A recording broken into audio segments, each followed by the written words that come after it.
What happens when a broke single mother falls asleep on a billionaire's shoulder at 30,000 feet? You might think you know, but you don't. Mia Harper was supposed to disappear into her miserable life, drowning in debt, abandoned by love, racing toward her dying mother with nothing but despair in her pocket. But one accidental moment on Flight 447 changed everything. One man, one touch, one impossible offer that would rip her world wide open. This is her story. Stay until the end, hit that like button, and comment what city you're watching from. I want to see how far Mia's journey reaches. The fluorescent lights of LAX Terminal 4 buzzed overhead like angry insects, and Mia Harper felt every single one of them drilling into her skull. She stood frozen in the security line, her worn canvas bag digging into her shoulder, her phone clutched so tightly in her hand that her knuckles had gone white. The text message was still there, still real, still destroying her. Mom's not responding. Doctors say you need to come now. Lisa. Mia's younger sister never used capital letters. Never. Lisa was the calm one, the nurse, the one who'd stayed in Syracuse while Mia had run away to Los Angeles, chasing dreams that had long since turned to ash. If Lisa was panicking, it meant their mother was dying. And Mia was 3,000 miles away with $247 in her bank account. She'd bought the ticket anyway, last minute, non-refundable. A financial suicide that would destroy what was left of her already collapsed life. But what choice did she have? Her mother, the woman who'd raised her alone, who'd worked 3 jobs so Mia could go to college, who'd never once said "I told you so" when Mia's marriage fell apart, was slipping away. "Ma'am, you're holding up the line." Mia jolted forward, shoving her bag onto the conveyor belt with shaking hands. Her jacket, her shoes. The small indignities of modern travel that felt enormous when your world was ending. Through security, past the shops selling $15 bottles of water. Gate 42B. She checked her boarding pass 3 times, her vision blurring with exhaustion. She hadn't slept in 36 hours, hadn't eaten anything but vending machine crackers. Her waitressing shift at Margot's had ended at 11 p.m., and she'd worked a double because rent was due and her landlord had stopped accepting excuses. Then Lisa's text had come through at midnight. Then the frantic calls. Then the impossible decision, buy the ticket or lose the chance to say goodbye. The gate area was crowded with business travelers in crisp suits, tourists with neck pillows, families with crying babies. Mia found a corner near the window and collapsed into a plastic chair. Her phone buzzed. Derek. Her ex-husband's name on the screen made her stomach twist. "You really left Noah with me last minute?" Typical Mia, irresponsible as always. She closed her eyes and counted to 10. Derek had Noah. That was what mattered. Her 6-year-old son was safe with his father for the next few days, even if Derek would weaponize every second of it in their ongoing custody nightmare, even if he'd use this trip against her in court, painting her as the unstable mother who abandoned her child to fly across the country. She couldn't think about that now. One crisis at a time. "He's fine. I'll be back in 3 days. Thank you for taking him." She hit send before Derek could make her feel worse. Before he could remind her that she was broke, that she was barely surviving, that she'd thrown away her journalism career for a man who'd left her the moment things got hard. Now boarding Group A for Flight 447 to New York, LaGuardia. Mia stood on autopilot. She was Group D, the cheap seats, the last to board, the passengers who'd be fighting for overhead bin space. But at least she was going. At least she'd make it to Syracuse before... She couldn't finish that thought. The line moved slowly. Mia watched the first-class passengers glide past the gate agent with their leather bags and confident smiles, disappearing down the jetway like they were entering a different universe. She used to travel like that. Back when she'd been a rising journalist at the Syracuse Post-Standard, back when she'd had a 401k and health insurance and a future that didn't involve apologizing to customers for cold fries. Group D, final boarding call for Group D. Mia hurried forward, her bag banging against her hip. The gate agent scanned her phone without looking up. The jetway smelled like recycled air and jet fuel. The plane was already packed, passengers shoving bags into overhead bins, flight attendants looking frazzled. Seat 23E middle seat. Of course.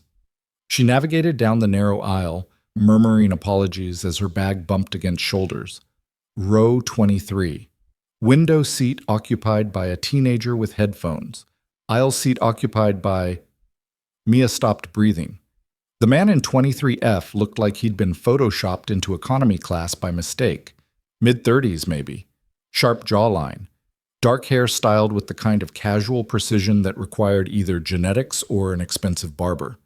His suit was charcoal gray, perfectly tailored, the kind of thing Mia had only seen in fashion magazines.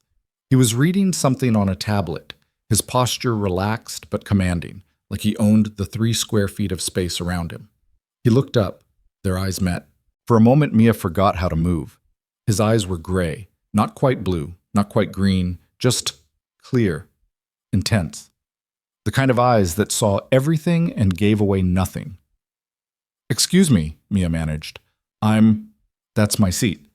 He glanced at the middle seat between them, then back at her. No irritation, no impatience, just a slight nod as he stood, stepping into the aisle with an easy grace that made the cramped space feel larger.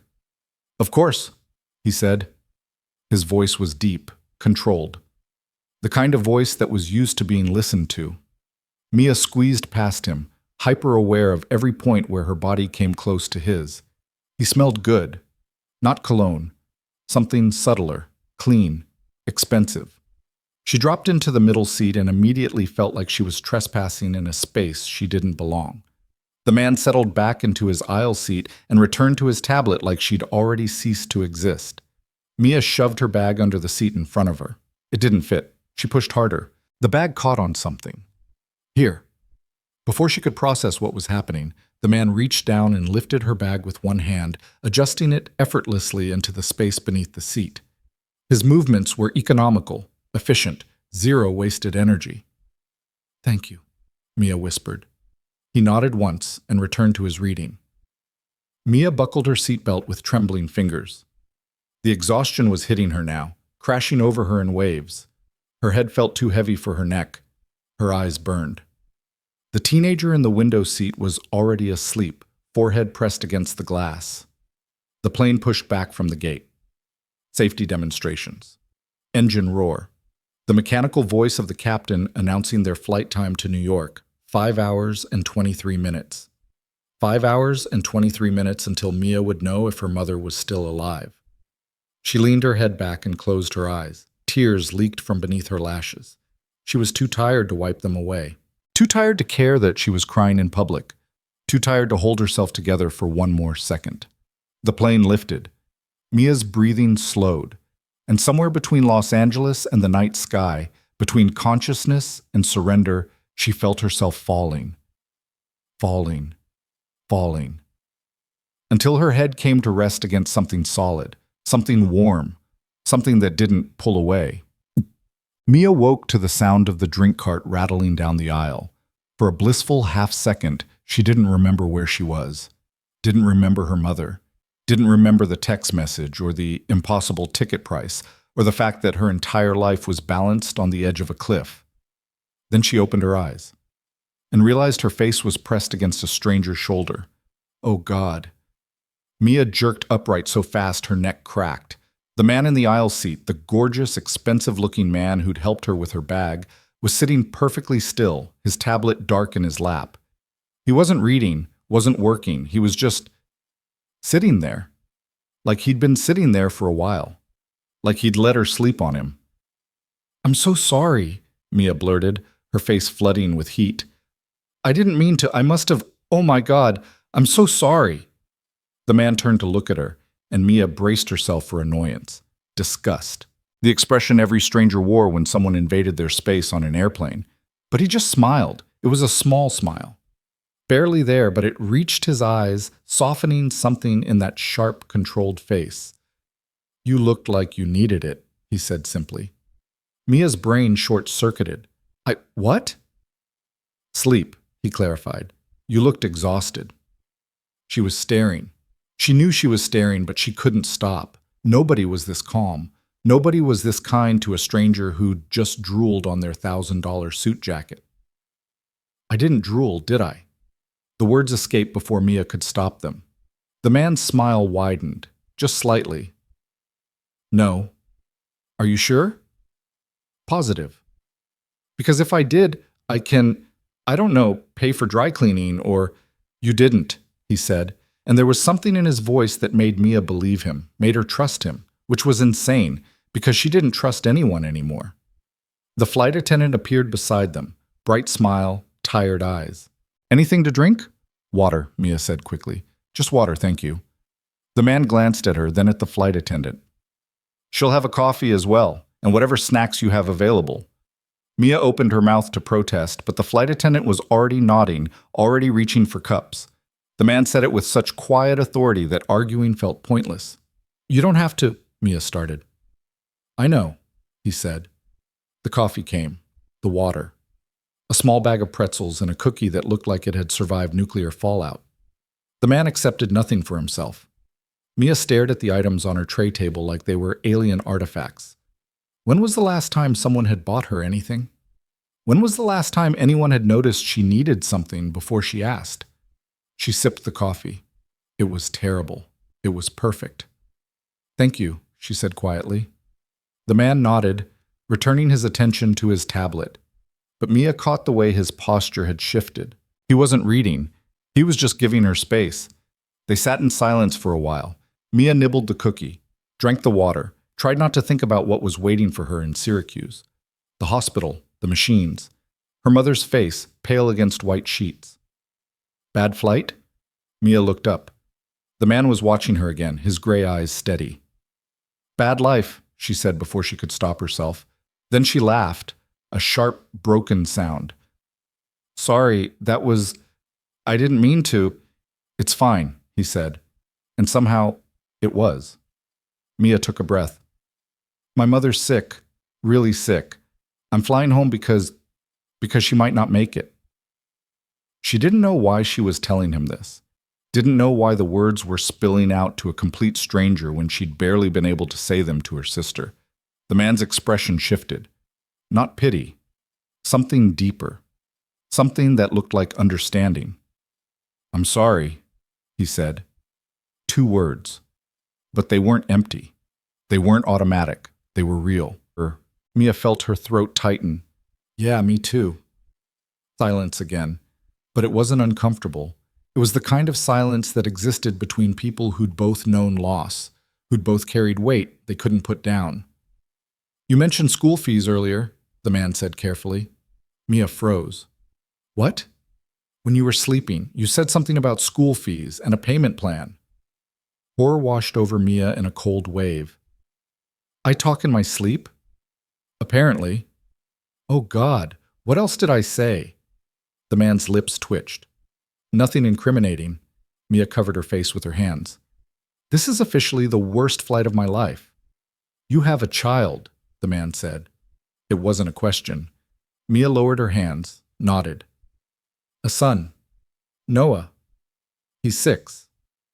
Is he with family? His father. The words tasted bitter. My ex-husband, who will absolutely use this trip against me in our custody battle, but I didn't have a choice because my mother is dying and... She stopped, breathed. Sorry, you don't need to hear this. I asked, the man pointed out. Mia looked at him, really looked at him, at the calm in his eyes, the way he seemed completely unbothered by her breakdown, like he'd seen worse, like nothing she said could shock him. You're very good at this, she said. At what? Talking to disasters. The man smiled again. That small, devastating smile. You're not a disaster. You don't know me. I know you bought a last-minute flight you can't afford to see your mother before she dies. I know you're worried about your son. I know you haven't slept in days. His eyes held hers. That's not disaster. That's love. Mia felt something crack open in her chest, something she'd been holding closed for so long that the release hurt. I'm Mia, she whispered. The man extended his hand. Adrian. His grip was firm, warm, the kind of handshake that meant something. What do you do, Adrian? Mia asked, trying to ground herself in normal conversation. I invest in companies, he said. Neutral, practiced. That sounds profitable. Sometimes. And you're flying economy because... Adrian's smile widened just slightly. Last-minute booking. All the first-class seats were taken. Welcome to my world, Mia said dryly. What do you do? The question was simple. The answer was devastating. I'm a waitress, Mia said, forcing the words out. I work at a diner in Santa Monica. Before that, I was a journalist. Before that, I was someone who thought she had her life figured out. She laughed, but there was no humor in it. Funny how fast things fall apart. Why did you stop writing? No one ever asked her that. Derek had told her to get a real job. Her sister had suggested she be more practical, but no one had asked why. I had a baby, Mia said slowly, and a husband who wanted me home, and bills that didn't care about my dreams. And one day I looked up and realized I'd traded everything I was for a life that didn't even want me. Adrian was quiet for a long moment. And now? Now I'm barely surviving. I'm fighting my ex for custody. I'm drowning in debt. I'm flying to watch my mother die. Mia's voice cracked. And I have no idea how I'm going to put the pieces back together. You will, Adrian said. It wasn't reassurance. It wasn't empty comfort. It was certainty. You don't know that, Mia whispered. I do. Adrian reached into his jacket pocket and pulled out a business card. He held it between two fingers, considering something. Then he pulled out a pen and wrote on the back. He handed the card to Mia. When you get to New York, he said, call this number if you need a ride or a meal or just someone who understands what it's like when everything falls apart. Mia stared at the card. The front was simple, elegant. Adrian Wolfe, capital. No title, no phone number, just a name and a company. She flipped it over. On the back, in precise handwriting, a phone number and 4 words. You're stronger than you think. Mia looked up at Adrian, her vision blurring with tears she refused to let fall. Why are you being so nice to me? Adrian's gray eyes held hers. Because someone was kind to me once when I needed it, and it saved my life. The plane began its descent. The captain's voice crackled over the intercom. They'd be landing in 20 minutes. 20 minutes until Mia's old life and new life collided. She slipped Adrian's card into her pocket and felt it there, solid, real, impossible, as the plane dropped through the clouds toward New York. LaGuardia Airport was chaos. Mia stumbled off the plane into a river of humanity. Business travelers shouting into phones, families reuniting with tears and laughter. The mechanical voice announcing delays and gate changes. She felt untethered, like she might float away if she didn't focus on putting one foot in front of the other. Adrian had disappeared into the crowd the moment they'd deplaned. 1 second he was beside her, the next he was gone, like he'd never existed at all, except for the card in her pocket. Mia pulled out her phone. 3 missed calls from Lisa, 2 voicemails from Derek, a text from her landlord asking about rent. She called her sister first. Mia, Lisa's voice was thick with exhaustion. Where are you? Just landed. I'm getting a car to Syracuse now. How is she? Silence, the kind that answered everything. She's holding on, Lisa said finally. But Mia, you need to hurry. The words hit Mia like a fist. I'm coming right now. I'll be there in 4 hours. Okay. Lisa sounded like she was crying. Drive safe. Mia hung up and stood frozen in the middle of the terminal. 4 hours. She had to drive 4 hours because she couldn't afford the regional flight to Syracuse. 4 hours while her mother's body gave up. Her phone buzzed. Unknown number. She almost didn't answer. Then something made her swipe. Hello? Mia. Adrian's voice, calm, certain. Are you at baggage claim? What? How did you... I'm sending a car. It'll take you to Syracuse. Don't argue. Adrian, I can't. You can. The driver's name is Marcus, black SUV. He'll be at the Delta arrivals in 5 minutes. This is insane, Mia breathed. You don't even know me. I know enough. A pause. Let someone help you, Mia. The line went dead.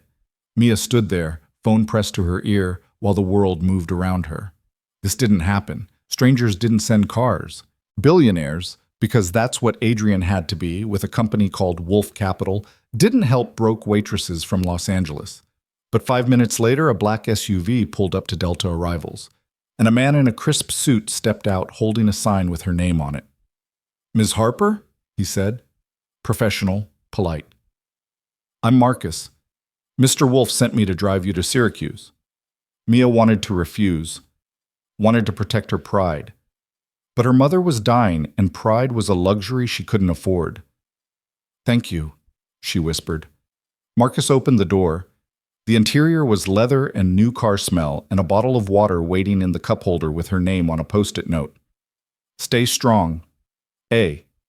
Mia climbed in. The door closed. The city blurred past the windows.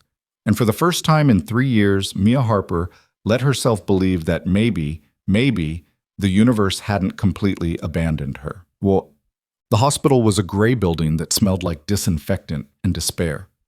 Mia ran through the automatic doors at 11:47 p.m., 4 hours and 12 minutes after Marcus had picked her up. He'd driven fast but carefully, never once making her feel rushed or judged. When they'd arrived, he'd handed her another card, his number, in case she needed anything, and told her Mr. Wolfe sent his best. Mia didn't have time to process any of it. ICU, 3rd floor, room 307. She found Lisa in the hallway, still in her scrubs from her shift at a different hospital. Her sister looked hollowed out, older than her 28 years. "She's awake," Lisa said. "She's been asking for you." They hugged. Brief, tight, the kind of hug that said everything words couldn't. Mia pushed open the door to room 307. Her mother looked so small. Catherine Harper had always been a force, 5'2" of Irish stubbornness, red hair, now gray, and a laugh that could fill a room. But the woman in the hospital bed was a shadow, tubes and monitors and machines breathing for her. "Mom," Mia whispered. Catherine's eyes opened, still green, still sharp. "You came," she breathed. Mia collapsed into the chair beside the bed and took her mother's hand. It was cold, fragile, nothing like the hands that had braided Mia's hair and worked double shifts and held Mia when Derek left. "Of course I came," Mia said, her voice breaking. "I'm here. I'm right here." Catherine smiled. It was weak, but it was real. "My girl." They sat in silence. Catherine's breathing was labored. Mia counted each inhale like a gift. "I'm sorry," Mia said finally. "I'm sorry I wasn't here sooner. I'm sorry I left Syracuse. I'm sorry I—" "Stop."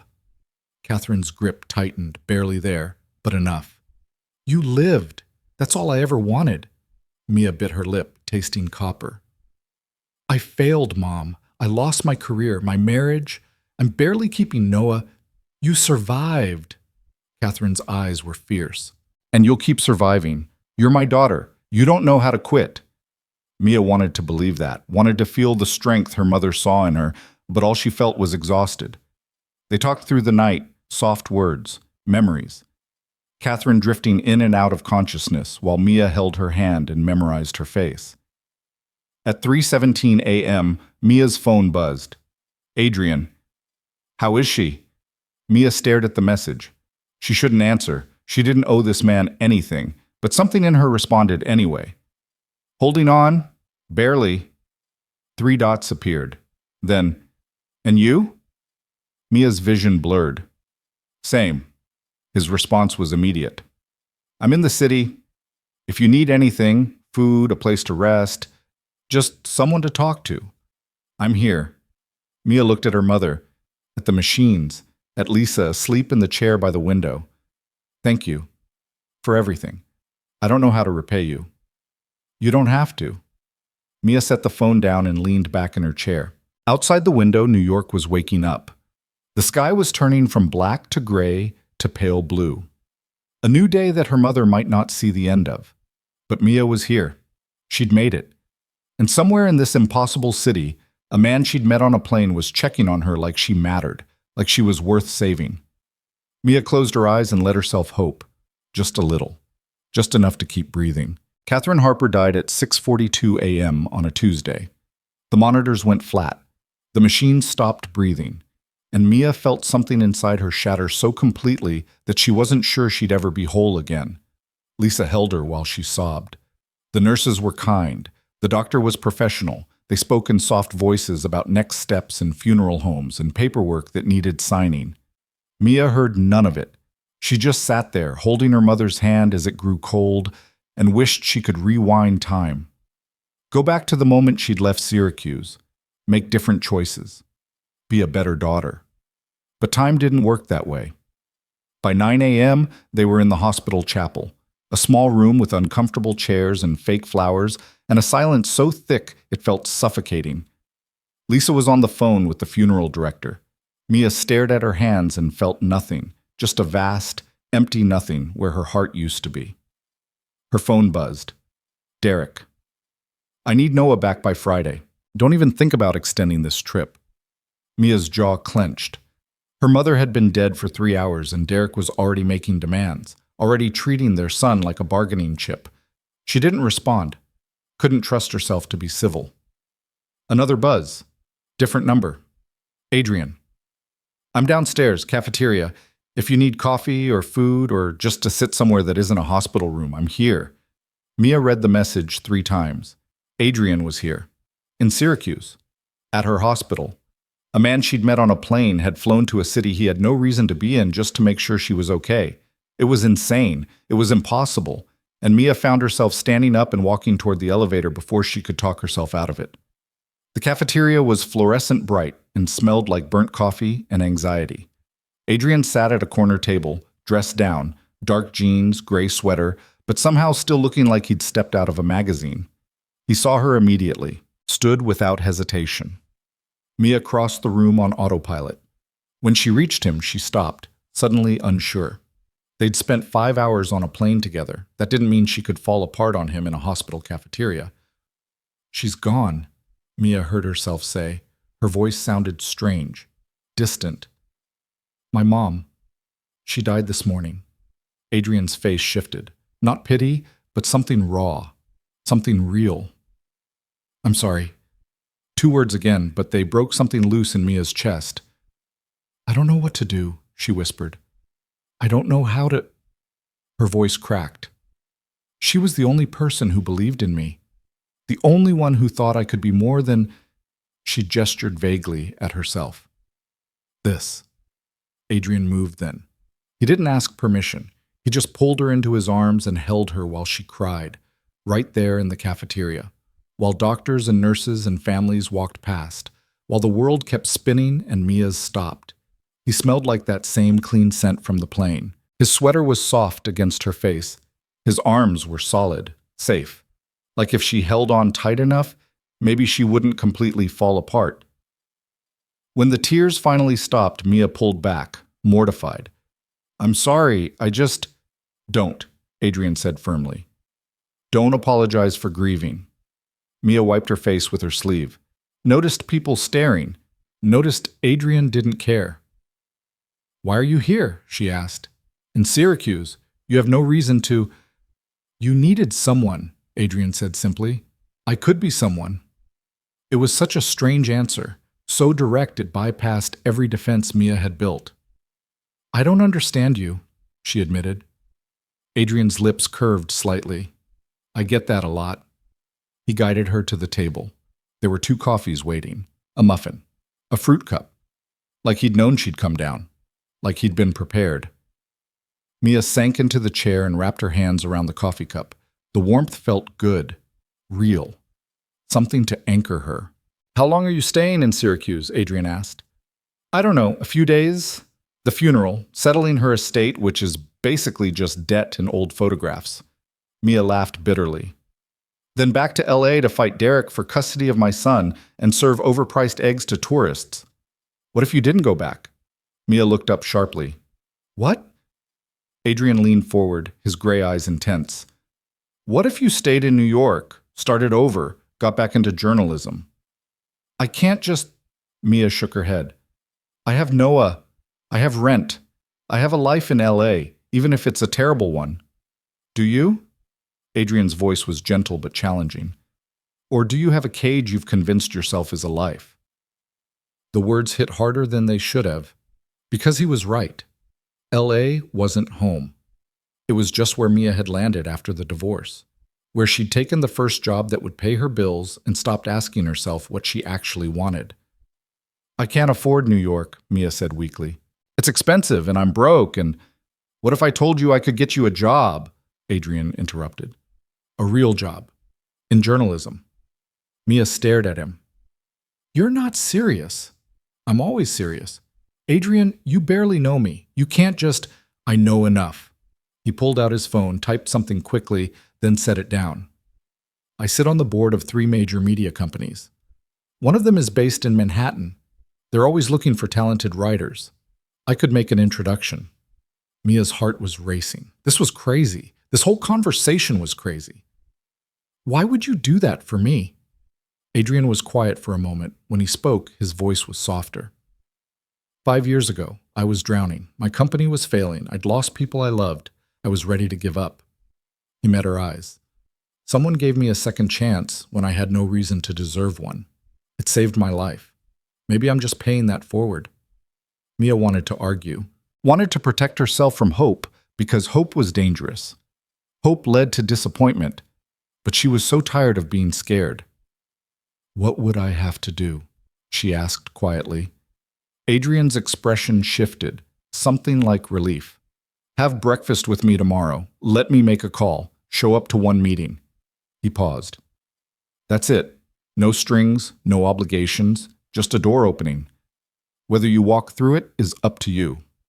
Mia looked down at her coffee, at her reflection in the dark liquid. She looked exhausted, broken. Nothing like the confident journalist she used to be, but maybe that person was still in there somewhere. Maybe she just needed someone to believe in her again. Okay, Mia whispered. One breakfast, one meeting. Adrian smiled. The real one, the one that transformed his entire face. That's all I'm asking. Her phone buzzed. Lisa. Where are you? Funeral director needs us to pick out a casket. Reality crashed back. Mia stood abruptly. I have to go. My sister needs me. Adrian stood with her. I'll be at the Marriott downtown, room 817. Call if you need anything. And Mia? He waited until she looked at him. Your mother was right. You're stronger than you think. Mia didn't trust herself to speak. She just nodded and walked away before the tears could start again. Behind her, Adrian watched until she disappeared into the elevator. Then he pulled out his phone and made a call. Robert? It's Adrian Wolfe. I need a favor. The funeral was small. Catherine hadn't wanted a big production. Just family, a few friends from the neighborhood, the priest from the church she'd attended sporadically. Mia stood by the grave in a black dress she'd borrowed from Lisa and felt like she was watching someone else's life. Derek had called twice demanding to know when she'd be back. Noah had cried on FaceTime asking why Grandma couldn't just get better. Lisa held everything together with grim efficiency, making arrangements and accepting casseroles from neighbors while Mia floated through each day like a ghost. And every night, Adrian texted, How are you holding up? Did you eat today? Remember, breakfast tomorrow at 9, the place on Main Street. I'll send a car. Mia should have been annoyed, should have told him to stop. But those messages were the only thing keeping her tethered, the only reminder that somewhere beyond this grief, a life was waiting. On Thursday morning, Marcus pulled up in the same black SUV. Mia climbed in wearing the only professional outfit she'd packed, black pants, white blouse, both wrinkled from her suitcase. She felt ridiculous, like a child playing dress-up. The restaurant was called Lucia's, upscale but not pretentious. White tablecloths, fresh flowers. The kind of place Mia used to review back when she was a journalist and her opinion mattered. Adrian was already there, sitting at a corner table. He stood when she approached. You look exhausted, he said. Mia laughed despite herself. You really know how to charm a woman. I meant you look human, not like you're pretending to be fine. His eyes were kind. I prefer honest. They sat. A server appeared immediately with coffee and menus. Mia ordered Eggs Benedict without looking at the prices. Adrian ordered oatmeal and fruit. They ate in comfortable silence for a while. I made the call, Adrian said finally, to Robert Chen. He's the editor-in-chief at Metropolitan Weekly. It's a digital publication, investigative journalism, long-form features, the kind of work that actually matters. Mia set down her fork. And? And he wants to meet you. Today. 2 p.m. Today? Mia's voice pitched higher. Adrian, I'm not ready. I haven't written anything in 3 years. My portfolio is outdated. I don't even have— You have your brain, Adrian interrupted. You have your instincts. You have 3 years of watching the world from the outside, which gives you perspective most journalists don't have. He leaned forward. Robert doesn't care about your portfolio. I told him about you, about your background. He's intrigued. What exactly did you tell him? That you're a former investigative reporter who left the industry but never stopped paying attention. That you're smart, hungry, and willing to work harder than anyone else in the room. Adrian's gaze was steady. Was I wrong? Mia opened her mouth, closed it. She wanted to say yes. He was completely wrong. She was just a broke waitress pretending she used to be something more. But that would be a lie. What if I fail? She whispered. What if you don't? The question hung between them. Mia thought about her mother, about the hospital room, about Catherine's last words. You don't know how to quit. Okay, Mia said. I'll meet him. Adrian's smile was triumphant. Good. I'll have Marcus drive you. You're not coming? This is your door, Mia. I just opened it. You have to walk through alone. At 1:47 p.m., Mia stood outside a glass building in Midtown Manhattan, feeling like she might throw up. Metropolitan Weekly occupied the 12th floor. Sleek office, young staff moving with purpose, the kind of place Mia had dreamed of working when she was 22 and believed the world was waiting for her. The receptionist was expecting her. Ms. Harper, Mr. Chen is ready. Conference room B. Mia followed her on shaking legs. Conference room B had floor-to-ceiling windows overlooking the city, and sitting at the head of a long table was a man in his 50s, Asian American, wearing jeans and a blazer, looking at her with sharp, assessing eyes. Mia Harper, Robert Chen said. Adrian speaks highly of you. Mia shook his hand. He's very generous. He's very selective. Robert gestured to a chair. Sit. Tell me why you stopped writing. Direct. No warm-up. Mia appreciated that. I got married, she said honestly. Had a baby. My husband wanted me home. The bills piled up. And one day I looked up and realized 3 years had passed and I was serving coffee instead of investigating stories. Do you miss it? Every single day. What was your best piece? Mia didn't hesitate. Exposé on pharmaceutical companies bribing doctors in Syracuse. Took me 8 months, cost me friendships, got picked up by the AP. Robert nodded slowly. I read it. Good work. Thorough. Brave. He leaned back. So why should I hire someone who walked away from journalism for a man? The question was designed to sting. It did. Because I learned what matters, Mia said quietly. I learned that the system is rigged against people like me. Single mothers, working poor, anyone who doesn't have safety nets. And I want to tell their stories. The ones that don't get told because they're not sexy or clickable or easy. She met his eyes. I walked away once. I won't make that mistake again. Robert was silent for a long moment. Then he smiled. You have 24 hours. I'm sorry? Prove yourself. Find a story. Pitch it to me tomorrow at this time. If it's good, you have a job. If it's not, he shrugged. At least you tried. Mia's heart pounded. 24 hours to find and pitch a story? Welcome to journalism. Robert stood. Clock starts now. Mia left the building in a daze. 24 hours. She had 24 hours to prove she still had what it took. She pulled out her phone, called Adrian. How did it go? His voice was warm. He gave me 24 hours to find a story. That's good. That's terrifying. Adrian laughed. Same thing. Where are you? Standing on Fifth Avenue having a panic attack. Go to the New York Public Library. Main branch. Research. Think. Find something that matters to you. He paused. You can do this, Mia. How do you know? Because you're still standing. Mia hung up and looked at the city rushing past. Taxis, tourists, People living lives she'd only watched from the outside for 3 years. But not anymore. She started walking. The library was massive, overwhelming. Mia found a desk in the reading room and opened her laptop, an ancient thing held together with duct tape and prayer. She had no idea where to start, no sources, no leads, just 24 hours and desperation. She started with what she knew, searched local news, crime reports, city council meetings. Everything felt too small or too big or already covered. Then she saw it, a tiny article buried in the metro section. 3 families evicted from a rent-controlled building in Harlem. The building had been bought by a development company. The families had been given 30 days to vacate. No relocation assistance, no recourse. Mia's pulse quickened. She dug deeper. Found the company name, Vertex Development LLC. Traced it back to a shell corporation in Delaware. Found 2 other buildings with similar eviction patterns. 12 families total. All low income. All people who couldn't fight back. This was it. This was the story. Mia spent the next 6 hours tracking down former tenants. Most wouldn't talk. Too scared. Too traumatized. But finally, she found one. A woman named Rita Martinez who'd lived in the Harlem building for 30 years before being evicted with her 3 grandchildren. They didn't care that we had nowhere to go, Rita said over the phone, her voice shaking with anger. They just wanted us out so they could renovate and charge triple the rent. Would you be willing to go on record? Mia asked.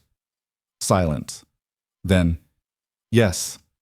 Someone needs to tell our story. By midnight, Mia had 3 interviews, financial records proving the Shell Corporation connections, and emails from a whistleblower at Vertex confirming the eviction strategy. By 3 a.m., she had a pitch. By 6 a.m., she had a full outline. At 1:58 p.m. the next day, Mia walked back into the Metropolitan Weekly offices with her laptop, her notes, and a presentation that would either resurrect her career or confirm she'd been a fool to try. Robert Chen listened without interrupting. When she finished, he sat back and studied her. You found this in 24 hours? Yes. You confirmed the Shell Corporation? Yes. And you have 3 families willing to go on record? 4 now. I found another one this morning. Robert's expression was unreadable. Then he smiled, slow, genuine. When can you start? Mia's breath caught. Are you serious? Completely. I'll need the story in 2 weeks. Full investigation. I'll assign you a fact-checker and a photographer. He named a salary that made Mia's head spin. Health insurance. 401k. Standard benefits. You'll work remotely until you relocate to New York. Mia couldn't speak, couldn't process. This was happening. This was actually happening. Is that a yes? Robert asked. Yes, Mia breathed. Yes, absolutely yes. Robert stood and extended his hand. Welcome to Metropolitan Weekly, Ms. Harper. Don't make me regret this. Mia shook his hand and felt like she was shaking hands with her future. She left the building and immediately called Adrian. I got it, she said when he answered. I got the job. I knew you would. She could hear the smile in his voice. Adrian, I don't know how to thank you. You didn't have to do any of this. You could have just had coffee with you on a plane and moved on with my life, Adrian finished. Yes, I could have, but that wouldn't have been nearly as interesting. Mia laughed. Actually laughed. Are you always this cryptic? Usually. A pause. Are you free tonight? Mia's heart skipped. Why? There's a charity gala. Very boring, very pretentious. But I have to go and I'd rather not go alone. Adrian, I don't have anything to wear to a gala. I'm currently wearing a blouse I bought at Target in 2019. I'll send something. What size are you? You're insane. Is that a yes? Mia thought about all the reasons she should say no. She'd just gotten a job. She needed to call Lisa. She needed to figure out custody arrangements with Derek. She needed to process the fact that her entire life had changed in 48 hours. But she was so tired of being practical. Yes, she said. I'll go. Car picks you up at 7. Dress will arrive at 5. Adrian, but he'd already hung up. At 5:03 p.m., a delivery arrived at Lisa's apartment where Mia was staying. A garment bag from a boutique Mia couldn't afford to walk past. Inside was a dress, Midnight blue. Simple. Elegant. The kind of thing that probably cost more than Mia's car. There was a note pinned to the hanger in Adrian's precise handwriting. You deserve to be seen. A. Mia held the dress against her body and looked at herself in Lisa's full-length mirror. For the first time in 3 years, she didn't see a failure. Didn't see a broke single mom barely keeping her head above water. She saw someone who might actually survive this. At 7 p.m. sharp, Marcus pulled up. Mia climbed into the SUV wearing the blue dress and shoes Lisa had loaned her and makeup she'd applied with shaking hands. She felt like an imposter, like someone would realize she didn't belong and send her home. But when the car pulled up to the Plaza Hotel and Marcus opened her door, Mia stepped out onto the red carpet like she owned it. Because maybe, just maybe, she did. The ballroom was overwhelming. Crystal chandeliers, designer gowns, men in tuxedos worth more than Mia's annual salary. She stood in the entrance feeling her confidence drain away. Then she saw him. Adrian stood near the bar, devastating in a black tuxedo, talking to a woman with perfect hair and a smile that looked like it cost a fortune. He glanced up, saw Mia, and everything else in the room disappeared. He excused himself and crossed to her in 3 long strides. You look incredible, he said simply. Mia flushed. The dress is doing all the work. The dress is fabric. You're what makes it work. His eyes held hers. Ready? For what? Adrian offered his arm. To meet my world. Mia took his arm and let him guide her into the glittering chaos. He introduced her to donors, politicians, CEOs, people with hyphenated last names and vacation homes in the Hamptons. Mia shook hands and smiled and made conversation and tried not to think about the fact that these people probably spent more on shoes than she made in a month. You're doing great, Adrian murmured during a lull. I feel like I'm drowning. You're swimming. There's a difference. They were standing near the windows overlooking Central Park when a woman approached. Mid-30s, stunning, wearing a red dress that looked like liquid fire and a smile that didn't reach her eyes. Adrian, she said warmly, I didn't expect to see you here. Adrian's expression shifted, something guarded. Sloane, I could say the same. Sloane's gaze flicked to Mia, assessed, dismissed. And who's this? Mia Harper, Adrian said. Mia, this is Sloane Caldwell. Mia extended her hand. Sloane took it briefly, her grip cool and precise. How do you know Adrian? Sloane asked. We met on a plane, Mia said truthfully. Sloane's smile widened. How romantic. Adrian, I didn't know you were seeing anyone. You usually keep things so separate. There was something pointed in her tone, something sharp. Adrian's jaw tightened. Sloane, I'm surprised he brought you, Sloane continued, speaking to Mia but clearly performing for Adrian. He's usually so private about his personal life. Compartmentalized, you could say. Mia felt the subtext like a slap. This woman knew Adrian, knew him well enough to weaponize his patterns against him. If you'll excuse us, Adrian said coldly. He guided Mia away before Sloane could respond. They made it to the terrace before Mia pulled her arm free. Who is that? She demanded. Adrian looked out at the city. Someone from my past. That's not an answer. Sloane and I were engaged once. His voice was flat. It ended badly. The words hit Mia like ice water. You were engaged. 3 years ago. It was a mistake. Does she still? No. Adrian turned to face her. Sloane was never about love. It was an arrangement. Our families, our businesses. Very convenient. Very cold. I ended it when I realized I'd rather be alone than trapped in something that felt like a contract. Mia studied his face, saw the truth there, the regret. You still care about her. I care about the person I thought she was. I don't care about who she actually is. Adrian stepped closer. Mia, I don't do this. Do what? Bring people into my world. Let them see the mess behind the image.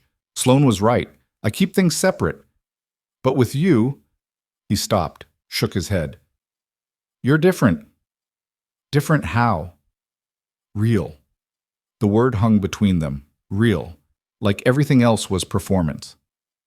Mia's phone buzzed. She almost ignored it. Then she saw Derek's name. Call me. Now. It's about Noah. Her blood ran cold. I have to take it, Adrian said immediately. Mia stepped away and called Derek with shaking hands. What's wrong? Is Noah okay? Derek's voice was sharp, angry. We need to talk in person, tonight. I'm in New York. I can't just... You left him with me to go party in Manhattan? Derek's voice rose. This is exactly the kind of irresponsible behavior I'm documenting for the custody hearing. Mia's hand tightened on the phone. My mother died, Derek. I came here for her funeral and stayed for a job interview. This isn't a vacation. A job interview? Derek laughed bitterly. Right, because that worked out so well last time. Face it, Mia, you're not cut out for a career. You need to focus on being a mother. I am a mother. I'm also a person. Not according to the court. I'm filing for full custody, and after this stunt, I'll get it. The line went dead. Mia stood there, phone pressed to her ear, while Manhattan sparkled below and her world cracked apart again. Adrian appeared beside her. What happened? Derek's filing for full custody. Mia's voice was hollow. And he's going to win because I'm here instead of home. Because I chose myself for once and now I'm going to lose my son. He can't. He can. Mia looked at Adrian. At this man who'd given her hope and a job and a glimpse of a life she'd thought was impossible. I have to go back to LA tonight.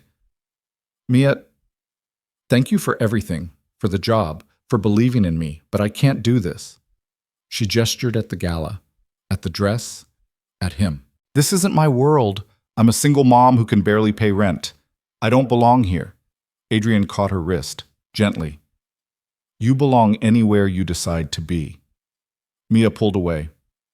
I need to go. She walked back through the ballroom, past the chandeliers and champagne and people who'd never had to choose between their dreams and their children. Marcus was waiting with the car. Mia climbed in and didn't look back. Her phone buzzed again. Adrian.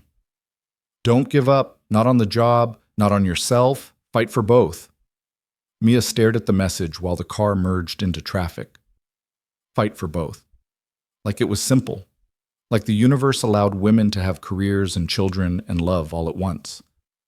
But maybe Adrian was right. Maybe she just had to stop asking permission and start taking what was hers. Mia didn't go back to LA that night. She told herself it was because the flights were too expensive, but the truth was simpler and more terrifying. She wasn't ready to surrender yet. Instead, she sat in Lisa's apartment until 3 a.m., her laptop open, researching family law in California. The statistics were brutal. Fathers who fought for custody and could prove financial stability won 63% of the time. Mothers working minimum wage jobs with irregular schedules, the court saw them as liabilities. Derek knew this. That's why he was so confident. Mia's phone lit up with another message from Adrian, the fifth one in 2 hours. Are you safe? She should stop responding, should create distance between herself and this man who'd turned her life upside down in a week. But her fingers moved anyway. Safe. Not okay. But safe. Tomorrow. Breakfast. Same place. I have an idea. Adrian, I can't keep letting you fix my problems. I'm not fixing anything. I'm offering options. There's a difference. Mia set the phone down and pressed her palms against her eyes. She was so tired. Tired of fighting. Tired of being strong. Tired of pretending she had any control over her life. Lisa emerged from her bedroom in an oversized t-shirt, holding 2 mugs of tea. You're still up. Can't sleep.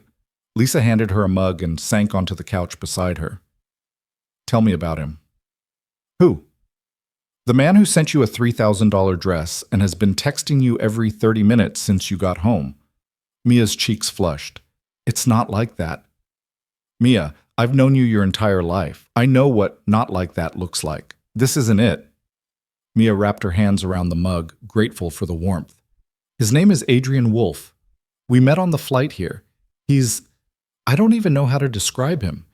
He's wealthy, like obscenely wealthy, and he's been helping me. Got me the job interview, sent a car when Mom was dying, invited me to some charity thing tonight where I met his ex-fiancée and realized I'm completely out of my depth. Do you like him?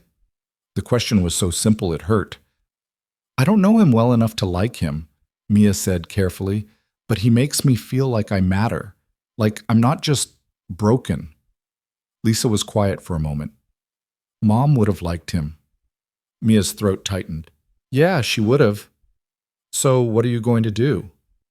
About Adrian or about Derek? Both. Mia took a sip of tea. It was too hot and scalded her tongue, but the pain felt grounding. Derek's filing for full custody. He's going to use everything against me. The job interview, being in New York, the fact that I can barely afford rent. And he'll probably win because the system favors stability over love. That's not true. It is, and you know it. Mia set down her mug, but I got the job. A real job with benefits and a salary I can actually live on. If I take it, I have to move to New York, which means asking Noah to leave his school, his friends, his father.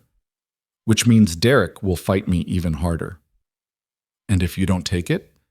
I go back to LA, keep waitressing, keep drowning, and eventually Derek gets full custody anyway because I can't provide the life he can.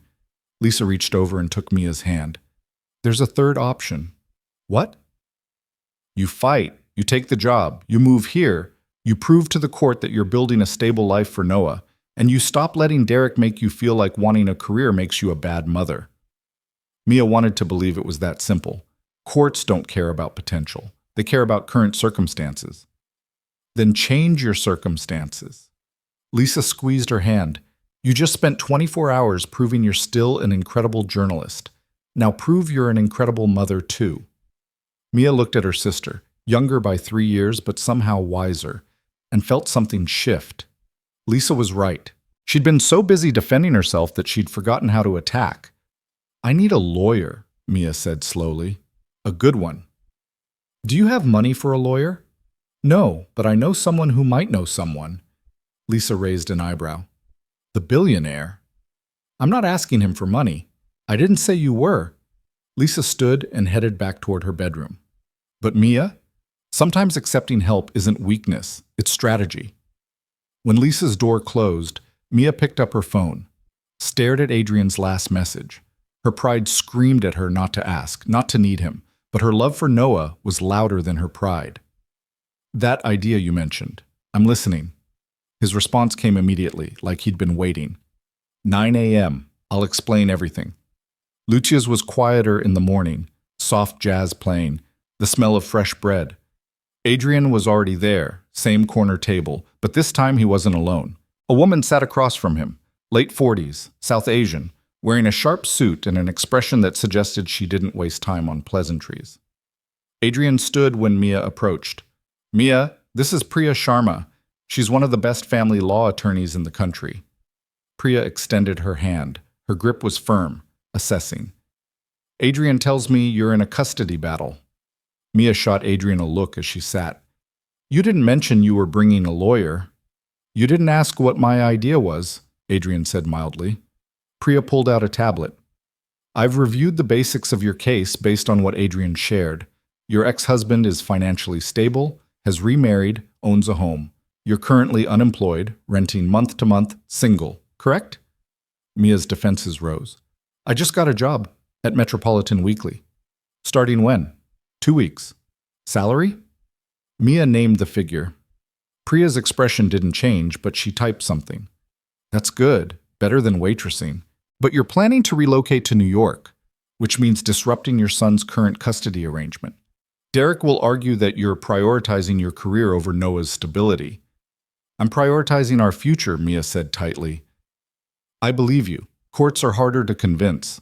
Priya set down her tablet. Here's what we're dealing with. California family courts favor maintaining the child's current environment unless there's evidence of harm or neglect.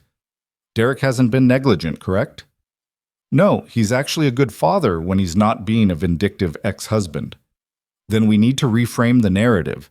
This isn't about you abandoning Noah for a career. It's about you building a better life for both of you. We emphasize the job's stability, the benefits, the opportunities New York provides for Noah's education and future. Mia felt a spark of hope. Can we win? Win is subjective. Can we fight for joint custody with you as primary guardian? Yes. Will it be easy? Absolutely not. Derek will fight dirty. He'll bring up every late rent payment, every time you were too exhausted to make a school event, every moment you weren't the perfect mother according to his definition. The hope dimmed. How much does this cost? Priya named a retainer fee that made Mia's stomach drop. She had maybe $800 in savings. The retainer was $15,000. I can't afford that, Mia said quietly. You're not paying, Adrian said. Mia's head snapped toward him. Absolutely not. Mia, no. She stood, her chair scraping loudly. I am not some charity case you get to rescue. I appreciate everything you've done, but I draw the line at you funding my custody battle. Adrian stood too, his voice calm but firm. This isn't charity. It's an investment. In what? In someone who deserves a fighting chance. He held her gaze. You want to do this alone? Fine. Go back to LA. Work 3 jobs.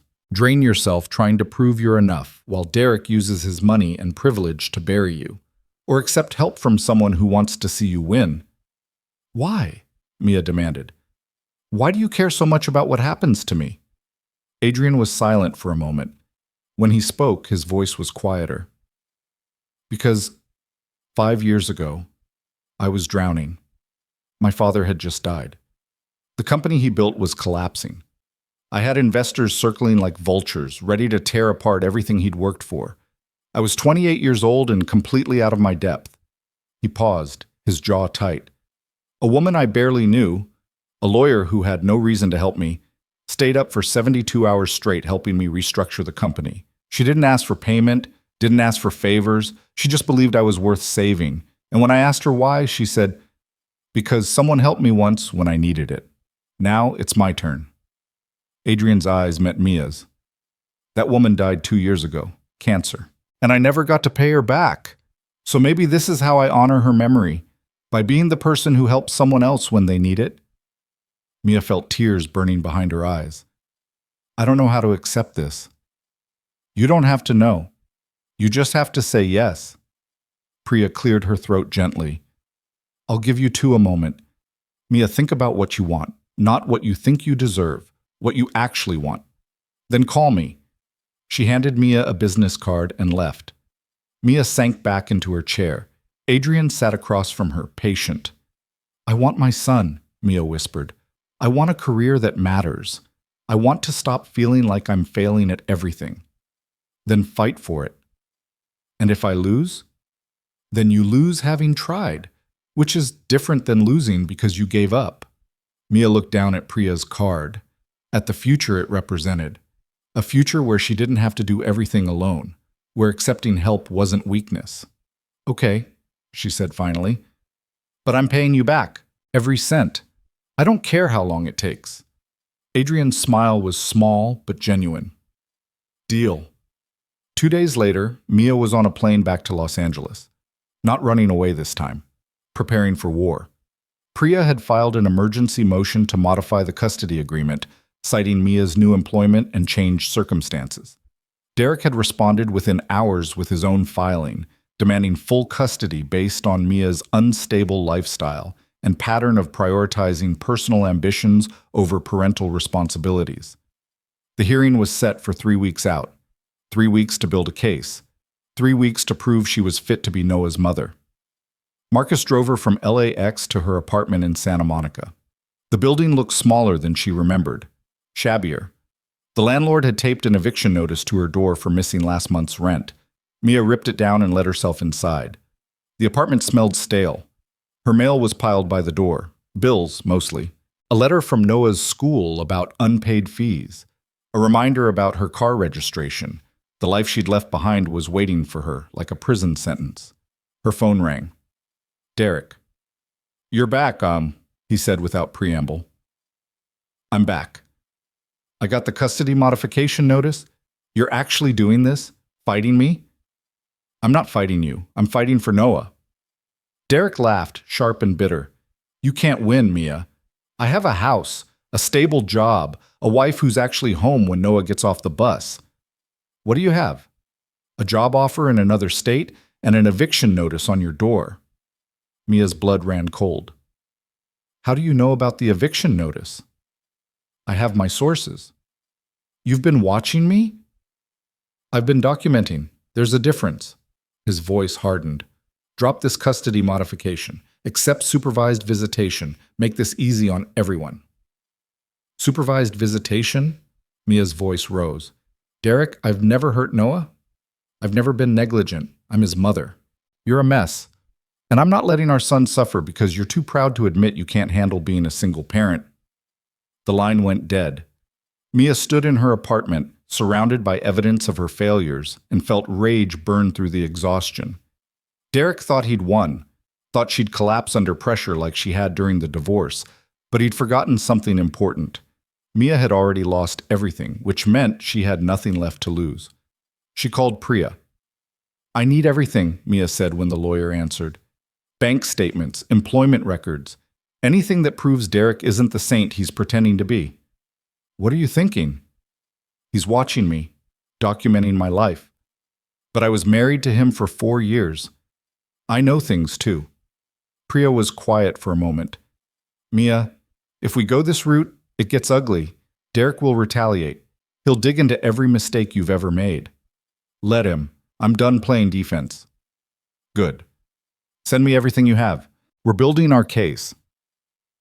Over the next week, Mia became a different person. She worked her shifts at Margot's with mechanical efficiency, saving every tip. She organized her finances, proving she could afford a modest apartment in New York once the job started. She researched schools in Manhattan, creating a detailed plan for Noah's education. And at night, she dug through old emails, old texts, building a timeline of Derek's behavior during their marriage, the forgotten promises, the times he'd missed Noah's milestones because of work, the affair he'd had 6 months before asking for a divorce, the one he thought Mia didn't know about. She sent everything to Priya. This is good, Priya said during their video call. The affair establishes a pattern of deception. The missed milestones counter his devoted father narrative. But Mia, using this means opening wounds. I'm already bleeding. Might as well make it mean something. Priya nodded slowly. I'll draft the response, but prepare yourself. Derek's going to come at you harder when he realizes we're not backing down. She was right. 2 days later, Mia's phone exploded with messages from mutual friends. Someone had posted photos on social media. Mia, at the charity gala in New York, wearing the blue dress, standing next to Adrian. The captions were brutal. While her son is home, Mia Harper parties with Manhattan elite. Single mom or social climber, you decide. The photos had been taken by someone at the gala, someone who knew exactly how to frame them to look damaging. Mia and Adrian standing close. Mia laughing at something he said. The kind of photos that told a story, even if it wasn't the true one. Derek had posted them to his own page with a single sentence. This is who wants primary custody of our son. Mia's hands shook as she scrolled through the comments. Strangers calling her a terrible mother. Friends from her old life expressing disappointment. Even people from her journalism days weighing in about how she'd changed. Her phone rang. Lisa. Are you seeing this? Lisa demanded. Hard to miss. Derek's a snake. He set this up. He knew you were at that gala and made sure someone documented it. Of course he did. Mia felt numb. He's smarter than I gave him credit for. So what are you going to do?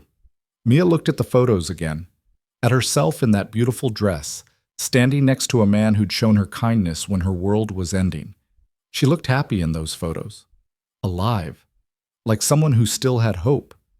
And Derek was using that against her. I'm going to tell the truth, Mia said quietly. She opened her own social media, an account she barely used anymore, and started typing. These photos are from a charity gala I attended while in New York for my mother's funeral. The man beside me is Adrian Wolfe, who helped me get a job interview that led to a position at Metropolitan Weekly. I'm not ashamed of these photos. I'm proud of them. They show a woman who's building a better future for herself and her son. If that makes me a bad mother in your eyes, that says more about you than it does about me. She hit post before she could second-guess herself. The response was immediate. Some people doubled down on their criticism, but others, women she'd never met, single mothers fighting their own battles, started commenting with support. Keep fighting. You've got this. My ex tried the same thing. Don't let them win. Your son will understand someday. You're showing him what strength looks like. Mia read every comment. Let the support settle into the cracks Derek had tried to create. Then Adrian called. I saw the posts, he said without preamble. I'm sorry. You have nothing to apologize for. I should have warned you. My world comes with scrutiny. People take photos. They make assumptions. He paused. If this hurts your custody case, I'll testify. I'll make it clear that night was professional, that I was helping a colleague, whatever you need. Mia closed her eyes. You'd do that? Without hesitation? Why? Because it's the truth, and because I care about what happens to you. The words hung between them, heavy with implication. Adrian, Mia said carefully, what is this? Between us? He was quiet for a long moment. I don't know, but I'd like to find out. After the custody hearing, after you've built your new life, when you're not drowning and I'm not the life raft. And if I'm always drowning, then I guess I'd better learn to swim. Mia laughed despite everything. That's the worst metaphor I've ever heard.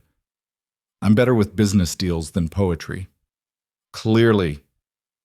They talked for another hour. About nothing, about everything. About the story Mia was writing for Metropolitan Weekly and how the interviews were going.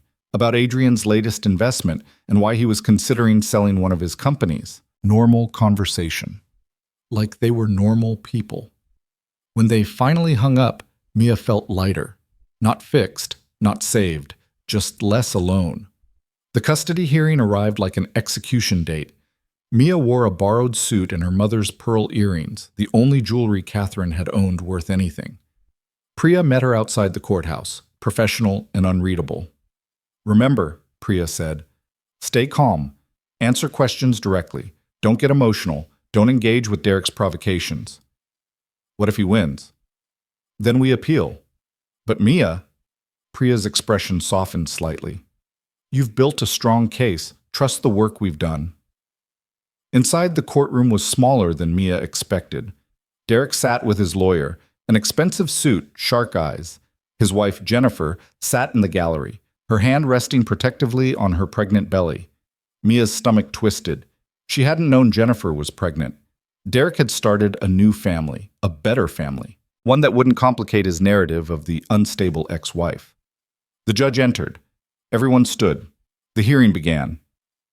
Derek's lawyer went first, painting Mia as reckless, irresponsible, a woman who'd abandoned her career, her marriage, her responsibilities, who'd left Noah with his father to fly across the country for a job interview while claiming it was about her dying mother.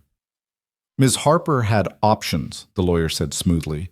She could have declined the interview, could have waited, but she chose ambition over her child. And now she wants to uproot Noah from his stable home, his school, his father, to chase another dream in New York. How long until she abandons that too? Mia's nails dug into her palms. Priya squeezed her wrist once, a reminder to stay calm. Then it was Priya's turn. She stood slowly, and when she spoke, her voice was quiet but deadly. Your Honor, the opposing counsel has painted Ms. Harper as unstable. Let's examine that claim, Ms. Harper worked double shifts for 2 years to support her son after her husband filed for divorce. She never missed a rent payment until her mother entered hospice care. She's never been late picking Noah up from school, never missed a parent-teacher conference, never put her needs above her child's. Priya pulled out documentation. School records showing Mia's involvement. Letters from Noah's teachers praising her dedication. Financial records proving she'd lived on almost nothing to make sure Noah had everything he needed. The job at Metropolitan Weekly isn't abandonment, it's advancement. Ms. Harper is building a career that will provide her son with stability, health insurance, and opportunities he wouldn't have otherwise. She's researched schools in New York, has a housing plan, has thought through every detail of Noah's transition. Priya paused. And let's address the elephant in the room, the photos from the charity gala. Yes, Ms. Harper attended a professional event while in New York, an event where she networked with colleagues in her new industry, an event that lasted 3 hours before she returned to her dying mother's bedside. If we're judging her for that, we'd better judge every working parent who's ever attended a work function. Derek's lawyer objected. The judge sustained it, but the point had landed. Furthermore, Priya continued. Mr. Harper claims to want stability for Noah. Yet he failed to mention to this court that he's expecting another child with his new wife, that he's in the process of buying a larger home, that his work requires frequent travel. He's not offering Noah stability. He's offering a new family where Noah will inevitably become secondary to the new baby. Derek's face reddened. Jennifer looked away. The judge called a recess. Mia stood outside the courtroom, her legs shaking. Priya was on her phone, pacing. Derek stood at the far end of the hallway with his lawyer, their heads together in urgent conversation. Then Noah appeared. He'd been brought by a social worker to potentially answer questions if the judge requested. He was wearing the Star Wars shirt Mia had bought him for his birthday, his hair sticking up in the back the way it always did. "Mommy!" Noah ran to her before the social worker could stop him. Mia knelt and caught him, holding him so tight she could feel his heart beating against hers. "I missed you," Noah whispered into her hair. "I missed you too, baby. Daddy said you might move away, that I wouldn't see you anymore." Mia pulled back to look at him. His eyes were wide, scared. "That's not true. I would never leave you. But you went to New York. Because Grandma was sick, and because I got a job that will help us have a better life." Mia cupped his face. "If I move to New York, you come with me. We're a team, remember? Always. What if Daddy says no? Then we'll figure it out together." Mia forced a smile. "But no matter what happens, you are the most important thing in my world. Nothing changes that." Noah hugged her again. The social worker approached gently.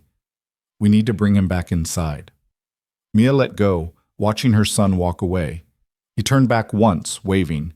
She waved back, her vision blurring. When the hearing resumed, the judge asked Noah 3 questions: what he wanted, where he'd be happiest, who he wanted to live with. Noah's answers were quiet but clear. He loved both his parents. He was scared of changing schools. But if Mom was moving to New York for a good job, he wanted to support her like she'd always supported him. Derek's lawyer tried to spin it, tried to suggest Noah was too young to understand the implications, but the judge cut him off. "I've heard enough." Everyone held their breath. This court recognizes that both parents love their child and want what's best for him. However, the evidence suggests that Ms. Harper has taken significant steps to improve her circumstances and provide long-term stability. Her employment with Metropolitan Weekly is legitimate and offers substantial benefits. Derek's jaw clenched. "Therefore," the judge continued, "I'm granting the custody modification. Ms. Harper will retain primary physical custody. Mr. Harper will have standard visitation rights, including summers and alternating holidays. This arrangement will be reviewed in 6 months to ensure it remains in Noah's best interests." The gavel came down. Mia couldn't breathe, couldn't process. Priya was gripping her arm, saying something, but Mia couldn't hear over the roaring in her ears. She'd won. She'd actually won. Derek stormed out of the courtroom, his lawyer following. Jennifer lingered, catching Mia's eye. For a moment, something passed between them. Understanding, maybe. Or just exhaustion. Then she too left. Noah was brought back in. The social worker explained he could go home with Mia today, that they'd need to work out the transition details with Derek's lawyer, but for now, Noah was hers. Mia knelt and held her son, tears streaming down her face. "We're going to New York?" Noah asked. "Yes, baby, we're going to New York." "Will I make new friends?" "Absolutely." "Will Dad still visit?" "Of course. He loves you so much." Noah considered this, then nodded. "Okay, I'm ready for an adventure." Mia laughed through her tears. "Me too." Outside the courthouse, Priya handed Mia her final invoice, with "paid in full" stamped across it. "Adrian," Mia said, "he made me promise not to tell you until after the hearing. Didn't want you distracted." Mia stared at the invoice, at the numbers she'd never have been able to afford, at the proof that someone had believed in her enough to invest in her future. "I'm paying him back," Mia said. Priya smiled. "He said you'd say that. He also said to tell you he's very much looking forward to the argument." That night, Mia sat in her apartment with Noah asleep in his bedroom and called Adrian. "You won," he said immediately. "How did you know?" "Priya texted me. I've been waiting to hear from you for 3 hours." I'm calling to yell at you about the legal fees. I'm looking forward to it. Mia tried to summon anger, tried to feel anything other than overwhelming gratitude. You can't keep doing this, fixing my life, paying for things. I need to stand on my own. You are standing on your own. I just made sure the ground was level. That's not how it works. Why not? Mia didn't have an answer. Adrian's voice softened. When do you start at Metropolitan Weekly? 2 weeks. I need to find an apartment. Enroll Noah in school. Pack up our life here. I can help with that. Adrian, as a friend, nothing more. Just someone who knows New York and wants to make your transition easier. Mia leaned back against her couch. Why are you really doing all this? Adrian was quiet for so long she thought the call had dropped. Then, because when I look at you, I see someone who refuses to quit, who fights for what matters, who's kind even when the world isn't kind back. And that's rare, Mia. That's worth protecting. Her breath caught. Adrian, I'm not asking for anything. I just want to see what happens when you finally have the space to become who you're meant to be. And what if I fail? Then you'll fail trying, which is more than most people ever do. They talked until 2 a.m. about everything and nothing, about the story Mia was writing, about Noah's excitement and fear, about the apartment Adrian's real estate agent had found, 2-bedroom, walking distance to a good public school, affordable on Mia's new salary. When they finally hung up, Mia sat in the dark and let herself imagine it. A new city, a new job, a new life where she wasn't just surviving but actually living. It terrified her. It thrilled her. And for the first time in 3 years, Mia Harper felt like herself again. Moving to New York felt like jumping off a cliff and hoping someone had remembered to pack a parachute.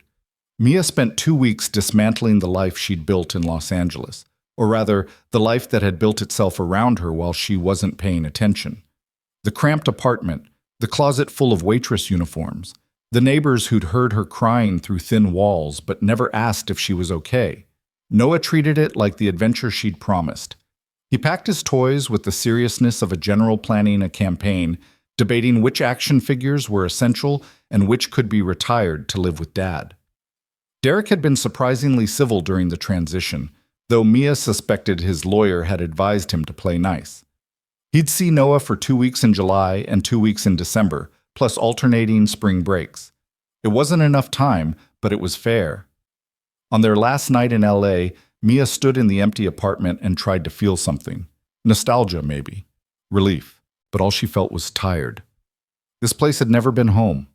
Just a waiting room between the life she'd lost and the one she was trying to build. Her phone buzzed. Adrian, as usual. Flight still on time? Yes, we land at 3 p.m. I'll have Marcus meet you. The apartment's ready. Keys are with the building manager. You didn't have to furnish it. I didn't furnish it. I had someone put a bed in each room and stock the kitchen. The rest is up to you. Mia smiled despite herself. Adrian had a way of helping that somehow didn't feel like charity. He set up scaffolding and let her build. Thank you for everything. Stop thanking me and get on the plane. JFK Airport was chaos incarnate. Noah clutched Mia's hand as they navigated through crowds speaking a dozen different languages, his eyes wide with wonder and terror. Marcus was waiting outside baggage claim, holding a sign with Noah's name instead of Mia's. Noah's face lit up. That's for me? That's for you, sir, Marcus said seriously, bending to Noah's level. Welcome to New York. The drive into Manhattan was a sensory assault, buildings so tall they blocked the sun. Horns honking in what seemed like a coordinated symphony of aggression. Hundreds of people moving with purpose Mia had forgotten existed. In LA, everyone drove. Here, the city pulsed with human energy. Is that the Empire State Building? Noah pressed his face against the window. It is, Marcus confirmed. Can we go to the top? Absolutely, Mia said. Soon. The apartment was in the Upper West Side, a neighborhood Mia had researched obsessively. Good schools, safe streets, a mix of families and young professionals. The building was pre-war, with an Art Deco lobby and an elevator that creaked reassuringly. 5th floor, apartment 5C. Mia unlocked the door and stepped into her new life. The apartment was smaller than their LA place, but somehow felt bigger. Hardwood floors, high ceilings, windows overlooking a tree-lined street. The furniture was minimal, but thoughtful. A couch in the living room, a small dining table, beds in each bedroom.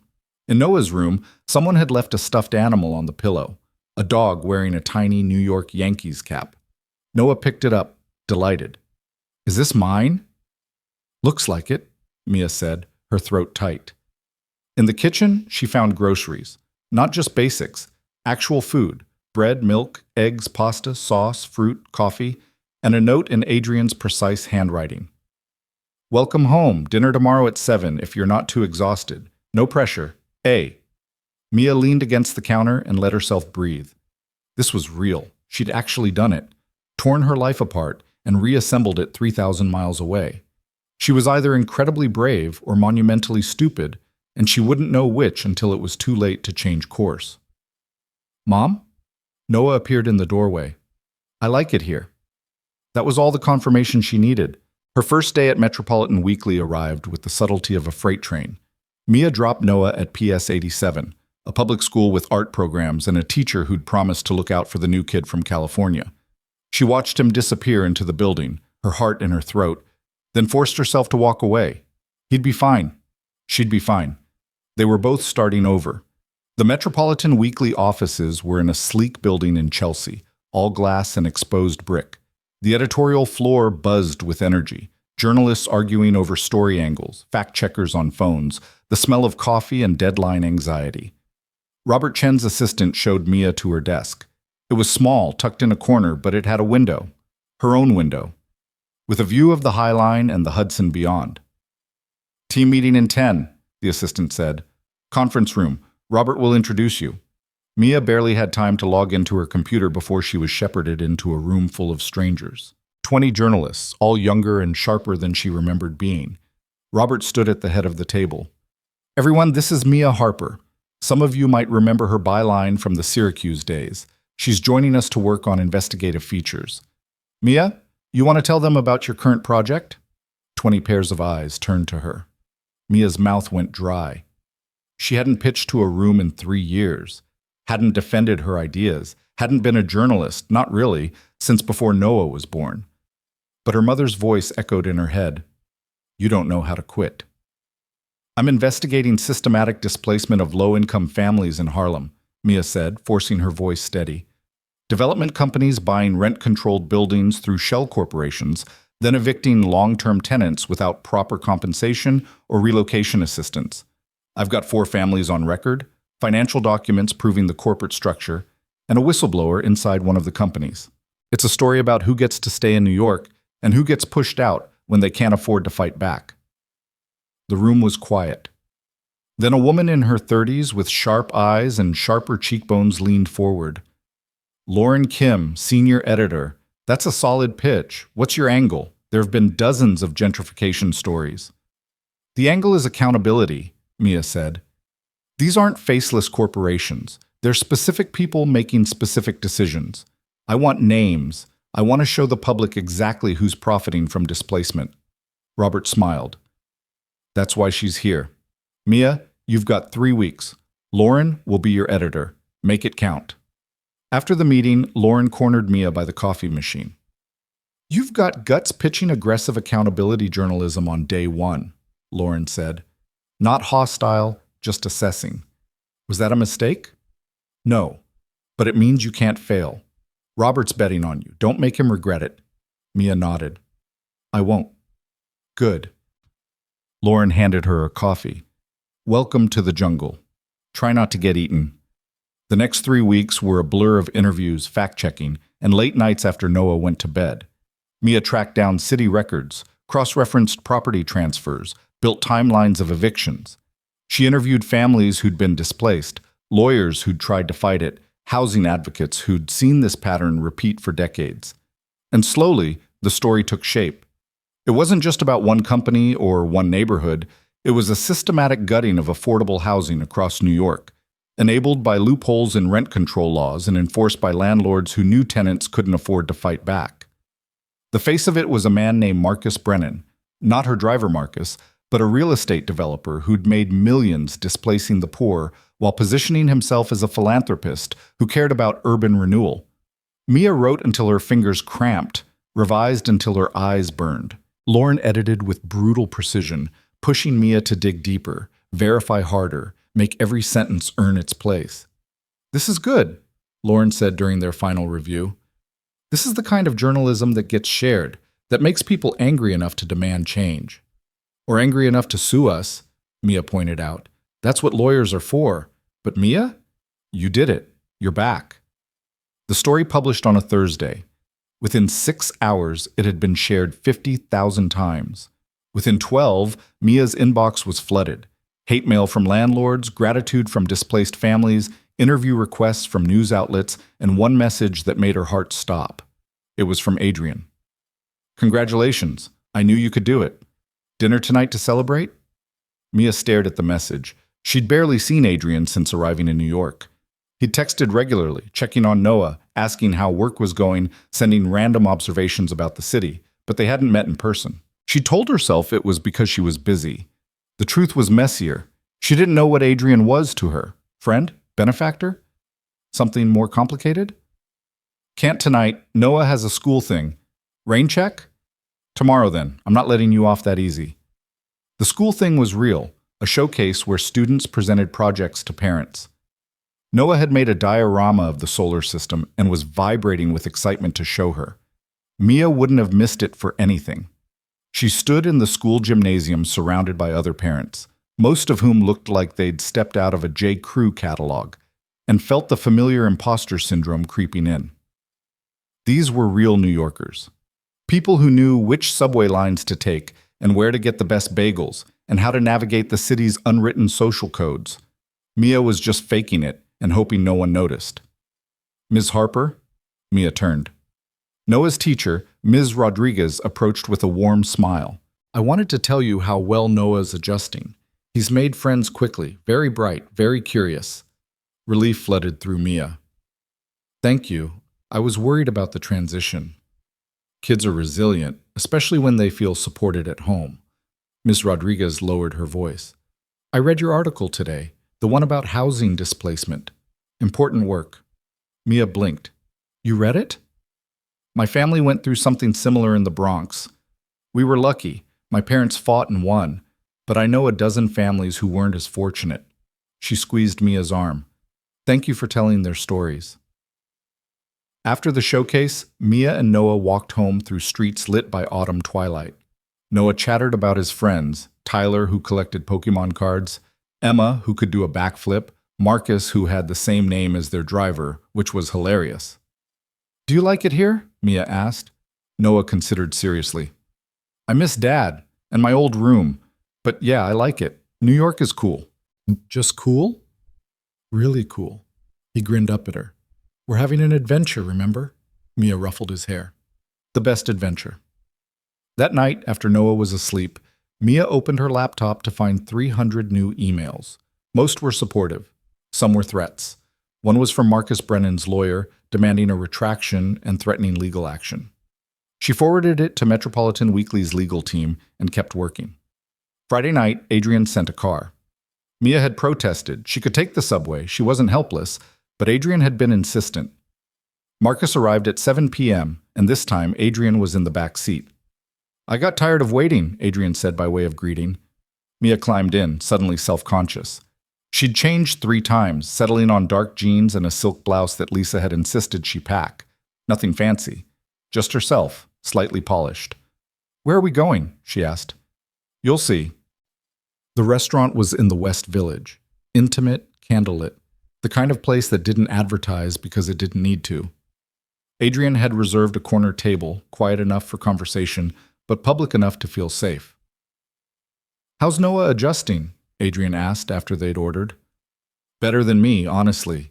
He's made friends, loves his teacher, thinks the subway is the greatest invention in human history." Adrian smiled. "And you?" Mia considered. "I'm terrified I'm going to fail. That this job will fall apart. That Derek will find a way to challenge custody again.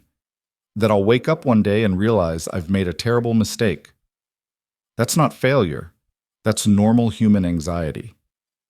Feels the same from where I'm sitting. The difference is you're doing it anyway. Adrian leaned forward slightly. 3 weeks ago, you published a story that's been picked up by national outlets. Housing advocates are using it to push for policy changes. You did that, Mia. While raising a child alone and navigating a new city, Mia looked down at her wine glass. I wouldn't be here without you. You would. It might have taken longer, been harder, but you would have found a way. His gray eyes were steady. I just opened a door, you walked through it. They ate slowly, conversation flowing easier than it had any right to. Adrian told her about a tech startup he was considering investing in, something about AI and healthcare that Mia only half understood but appreciated his enthusiasm for. Mia told him about Noah's diorama and the other parents at school who made her feel like she was always 3 steps behind. You're not behind, Adrian said. You're on a different path. A messier one. A real one. Dessert arrived, chocolate cake that was probably illegal in several states. Mia took a bite and closed her eyes. Okay, this was worth getting dressed up for. When she opened her eyes, Adrian was watching her with an expression she couldn't read. What? She asked. You look happy. I'm eating cake. Of course I'm happy. Not just now, in general. You look like you're finally breathing again. Mia set down her fork. I feel like I'm finally breathing again. Like I spent 3 years underwater and suddenly someone remembered I need air. Good. They sat in comfortable silence for a moment. Then Mia asked the question that had been circling her mind for weeks. Adrian, what is this? Between us? He didn't pretend not to understand. I don't know. What do you want it to be? I don't know either. I just know that you've been the most important person in my life for the past month, and we barely know each other, and that terrifies me. Adrian reached across the table and took her hand. His touch was warm, steady. Then let's get to know each other. No pressure, no expectations. Just 2 people figuring out if this is something worth exploring. And if it's not, then we stay friends. I'm not going anywhere, Mia. Whatever this becomes. Mia looked at their joined hands, at the man who'd appeared in her life at her lowest point and somehow made her believe in possibilities again. She could pull away, protect herself, keep him at a safe distance, or she could take the risk. Okay, she whispered. Let's figure it out. Adrian's smile transformed his face. Good. Marcus drove them back to her apartment. Adrian walked her to the door like they were in some old-fashioned romance, and Mia felt like a teenager on a first date. Thank you for tonight, she said at her door. Thank you for saying yes. They stood there, the hallway quiet around them. Adrian reached up and tucked a strand of hair behind her ear, the gesture so gentle it made Mia's breath catch. I want to kiss you, he said quietly, but I don't want to rush you. Mia's heart was pounding. I'm not ready. Not yet. Not while everything is still so new and unstable. I can wait. What if it takes a long time? Then it takes a long time. His hand lingered near her face. You're worth waiting for. He stepped back, creating distance. Professional, respectful. Everything Mia needed him to be. Good night, Mia. Good night, Adrian. She let herself into the apartment and leaned against the door, her whole body humming with something she hadn't felt in years. Hope, maybe. Or desire. Or just the terrifying possibility that happiness might actually be within reach. The following week settled into a rhythm. Mia worked on her next story, an investigation into labor violations at restaurants across the city. Noah thrived at school. Derek called every Sunday to talk to Noah, and their conversations were civil, if not warm. And Adrian became a constant presence without overwhelming her space. He'd text during the day, funny observations about meetings, questions about her work, photos of interesting things he'd seen. They'd have dinner once a week, sometimes just the 2 of them, sometimes with Noah, who decided Adrian was pretty cool for a grown-up. They'd walk through Central Park while Noah played on the playgrounds, talking about everything and nothing. It was easy, comfortable, like they'd known each other for years instead of months. But there was tension, too. The way Adrian's hand would linger on her back when he helped her with her coat. The way Mia caught herself thinking about him at random moments. The way their conversations would pause, heavy with things unsaid. 6 weeks after her first story published, Robert called Mia into his office. "You're doing good work," he said without preamble. "The housing piece got picked up by the Times. The labor violation story is solid. You're proving yourself." "Thank you. I want to give you something bigger, a long-form investigation. 3 months, full resources, your choice of topic." Mia's pulse quickened. "Anything?" "Anything that matters. That's the only requirement." She left his office and immediately called Adrian. "He's giving me a major investigation," Mia said, pacing outside the building. "Full resources, 3 months, but I have no idea what to pitch." "What do you care about?" Adrian asked. "Everything, nothing, I don't know." "Yes, you do. What keeps you up at night? What makes you angry?" Mia stopped pacing, thought about the past 3 years, about struggling to make rent, about choosing between groceries and electricity, about the system that made poverty a trap instead of a temporary setback. "Single mothers," she said slowly, "the way the system is rigged against us. The lack of affordable childcare, the wage gap, the custody battles that favor fathers with money over mothers with love, the fact that we're expected to be perfect when the bar for fathers is on the ground. That's your story. It's too personal. It's perfect because it's personal. You lived it, you know it, and you can tell it in a way that might actually change something."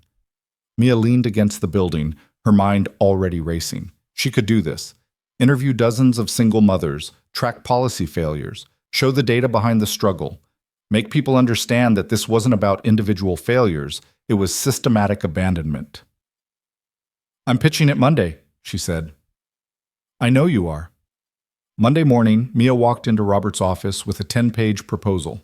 He read it in silence while she sat across from him, her anxiety climbing with each page turn. Finally, he looked up. "This is ambitious." "Too ambitious?" "No, just ambitious enough." He set down the proposal. 3 months. I want drafts every 2 weeks. Lauren will edit. Don't hold back, Mia. Tell the truth, even when it's uncomfortable." "Especially when it's uncomfortable," Robert smiled. "You're learning." That night, Mia celebrated with Noah at their favorite pizza place, a hole in the wall in their neighborhood where the owner knew them by name. They ate too much, laughed too loud, and walked home under streetlights that were starting to feel familiar. At the apartment building entrance, they ran into Adrian. He was leaving, dressed casually in jeans and a sweater, carrying a bag from the bookstore down the street. "Mr. Wolfe!" Noah launched himself at Adrian, who caught him with easy grace. "Hey, buddy, what are you doing out so late?" "We got pizza! Mom got a big story!" Adrian's eyes met Mia's over Noah's head. "That's great. What kind of story?"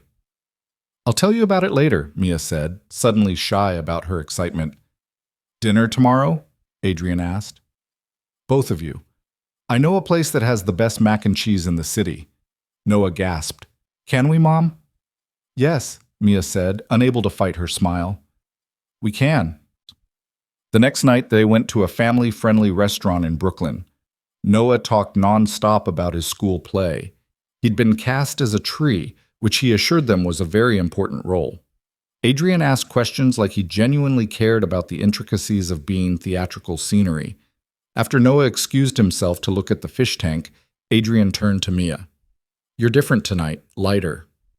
"I feel lighter, like I'm finally doing work that matters, building a life that's mine." She paused. "I couldn't have done any of this without you." "Yes, you could have. I just helped you get there faster." "Why?" Mia asked. "Really? Why me?" Adrian was quiet for a long moment. "Because when I met you on that plane, you were barely holding yourself together. But you were still fighting, still trying, still refusing to give up even though you had every reason to." He met her eyes. "And I thought, if she can keep fighting through all of that, she deserves someone in her corner." Mia felt tears burning. "I'm in your corner too, you know, whatever you need." "I know." Noah ran back, breathless with excitement about the fish tank. The moment passed, but something had shifted. Some invisible line had been crossed. 2 weeks later, Mia was deep in research when her phone rang. Unknown number. "Ms. Harper, this is Jennifer, Derek's wife." Mia's stomach dropped. "Is Noah okay?" "Noah's fine. I'm calling about something else. Jennifer's voice was careful. Derek's planning something. For Christmas when Noah visits. He's going to try to convince Noah to stay in LA permanently, to choose between you. He can't do that. We have a custody agreement. I know, but Derek thinks if Noah asks the judge himself, they'll reconsider. Jennifer paused. I don't agree with it. I thought you should know. Why are you telling me this? Because I'm going to be a mother soon, and I can't imagine someone trying to take my child away because I chose to have a career. Jennifer's voice softened. You're a good mom, Mia. Noah talks about you constantly.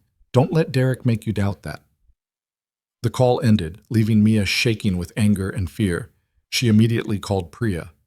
Can he do this? Mia demanded. He can try, but the judge already ruled in your favor. He'd need to prove significant changes in circumstances, which he doesn't have. Priya sounded confident, but Mia heard the underlying concern. Document everything. Every call with Noah, every visit, every moment that proves you're a present, engaged parent. Mia hung up and stared at her laptop. At the story she was writing about systematic failures for single mothers. At the irony of fighting for other women while her own battle wasn't over. Her phone buzzed. Adrian. You okay? You sound stressed in your last text. Derek's making moves, trying to get Noah to choose him at Christmas. Need to talk about it? Not yet. Still processing. I'm here when you're ready. Mia set down the phone and made a decision. She wasn't going to let Derek's manipulation derail her work or her life. She'd document everything, like Priya said. She'd be the best mother she could be. And she'd finish this investigation and prove to herself and everyone else that she could do both.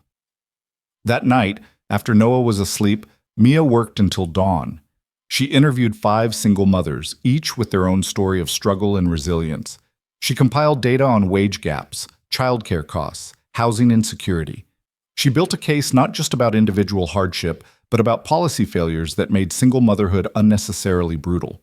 And with each interview, each statistic, each story, Mia felt her own strength growing. She wasn't just a survivor anymore. She was a warrior, and she was done apologizing for fighting back. Christmas approached like a storm. Mia could see coming but couldn't avoid. Noah would fly to LA on December 23rd and stay with Derek until January 2nd. 10 days that felt like an eternity. 10 days for Derek to poison Noah's mind against her, to paint New York as a mistake, to convince her son that choosing his father meant stability and choosing his mother meant chaos.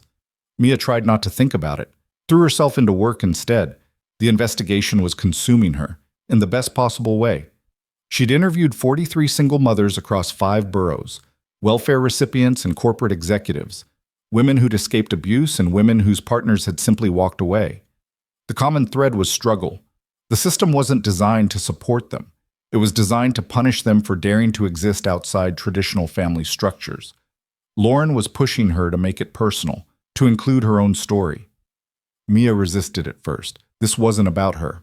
But Lauren had been insistent during their last edit session. Your readers need to know you're not some detached observer, Lauren had said. You live this. That's your authority. Use it. So Mia had started writing herself into the narrative.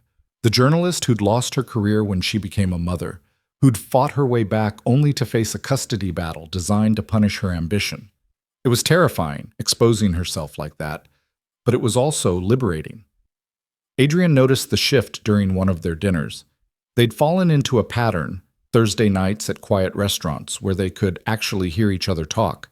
Noah usually stayed with a babysitter Mia had found through another parent at school, a college student named Maya, who Noah adored.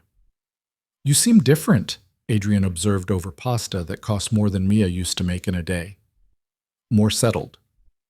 I'm writing about myself, about my divorce, about fighting Derek, about all the things I thought I had to hide. Mia set down her fork. It's terrifying.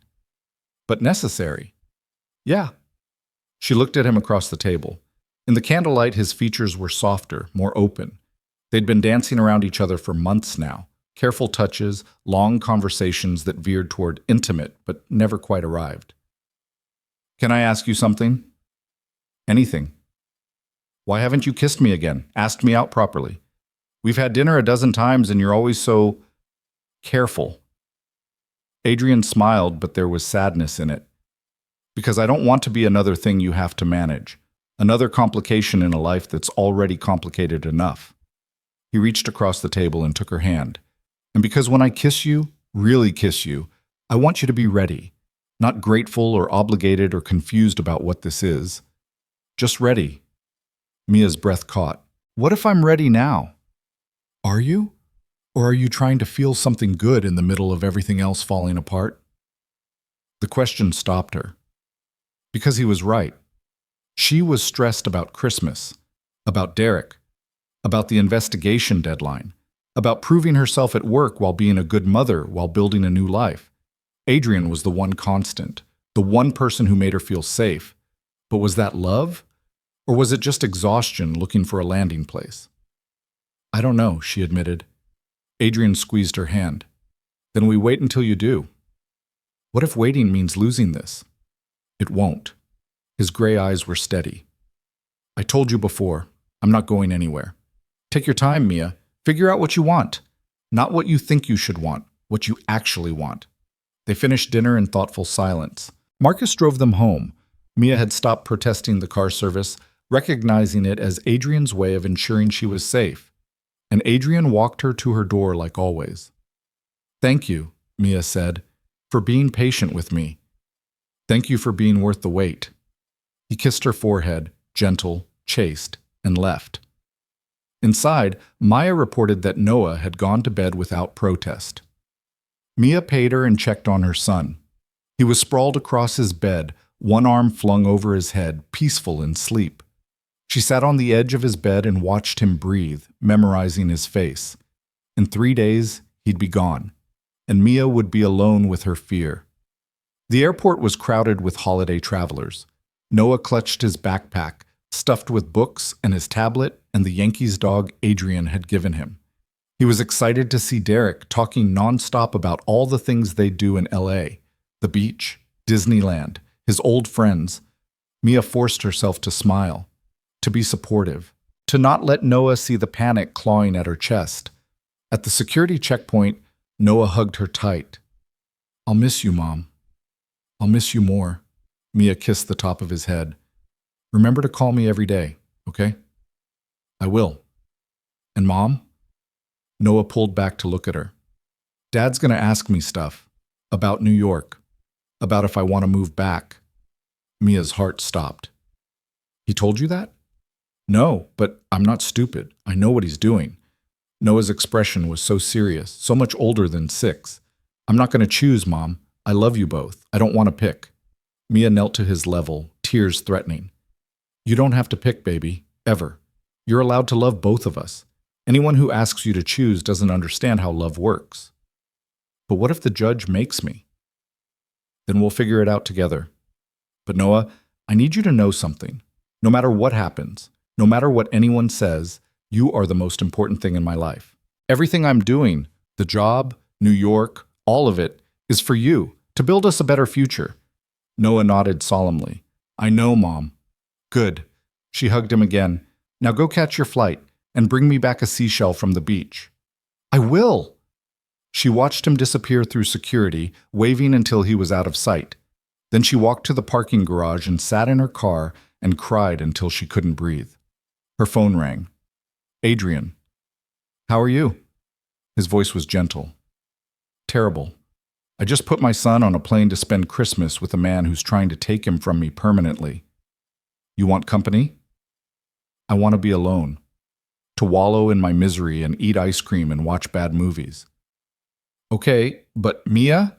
Call me if that changes. Even at 3 a.m., especially at 3 a.m. Thank you. She hung up and drove home through streets decorated with lights and fake snow and holiday cheer that felt like mockery.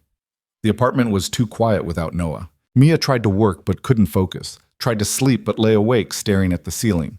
By midnight on Christmas Eve, she was watching Home Alone for the 3rd time and drinking wine straight from the bottle when her phone rang. Noah's FaceTime. Mia answered immediately. Hey baby, Merry almost Christmas. Noah's face filled the screen, but he wasn't smiling. Mom, can I tell you something? Mia's stomach dropped. Of course, what's wrong? Dad asked me today if I wanted to stay in LA to live with him and Jennifer and the new baby.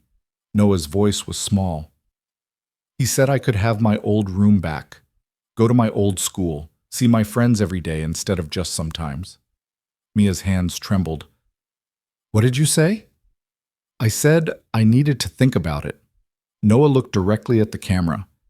But Mom, I don't want to stay. I miss LA sometimes, but New York is home now. You're home. And I know Dad loves me, but you're the one who's always there, who helps with homework and makes me laugh and fights for us even when it's hard. Tears streamed down Mia's face. Noah, I'm telling Dad tomorrow that I want to stay with you. Is that okay?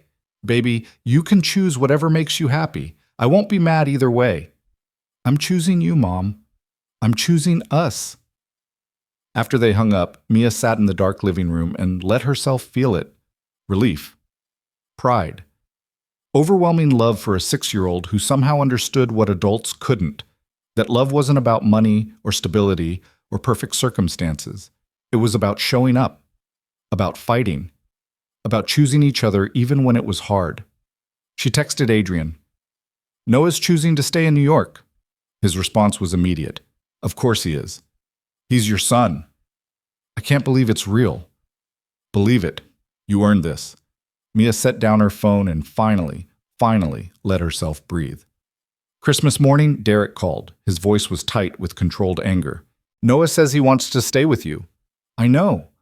You poisoned him against me, filled his head with lies about stability and opportunities. I did no such thing, Mia interrupted, her voice steel. I told Noah he could choose whatever made him happy, that I'd support him either way. You're the one who tried to manipulate a 6-year-old into picking sides. I'm his father, and I'm his mother. We're supposed to be partners in this, Derek, but you've turned it into a war, and you know what? You lost. Not because I beat you, but because Noah knows who's actually fighting for his best interests.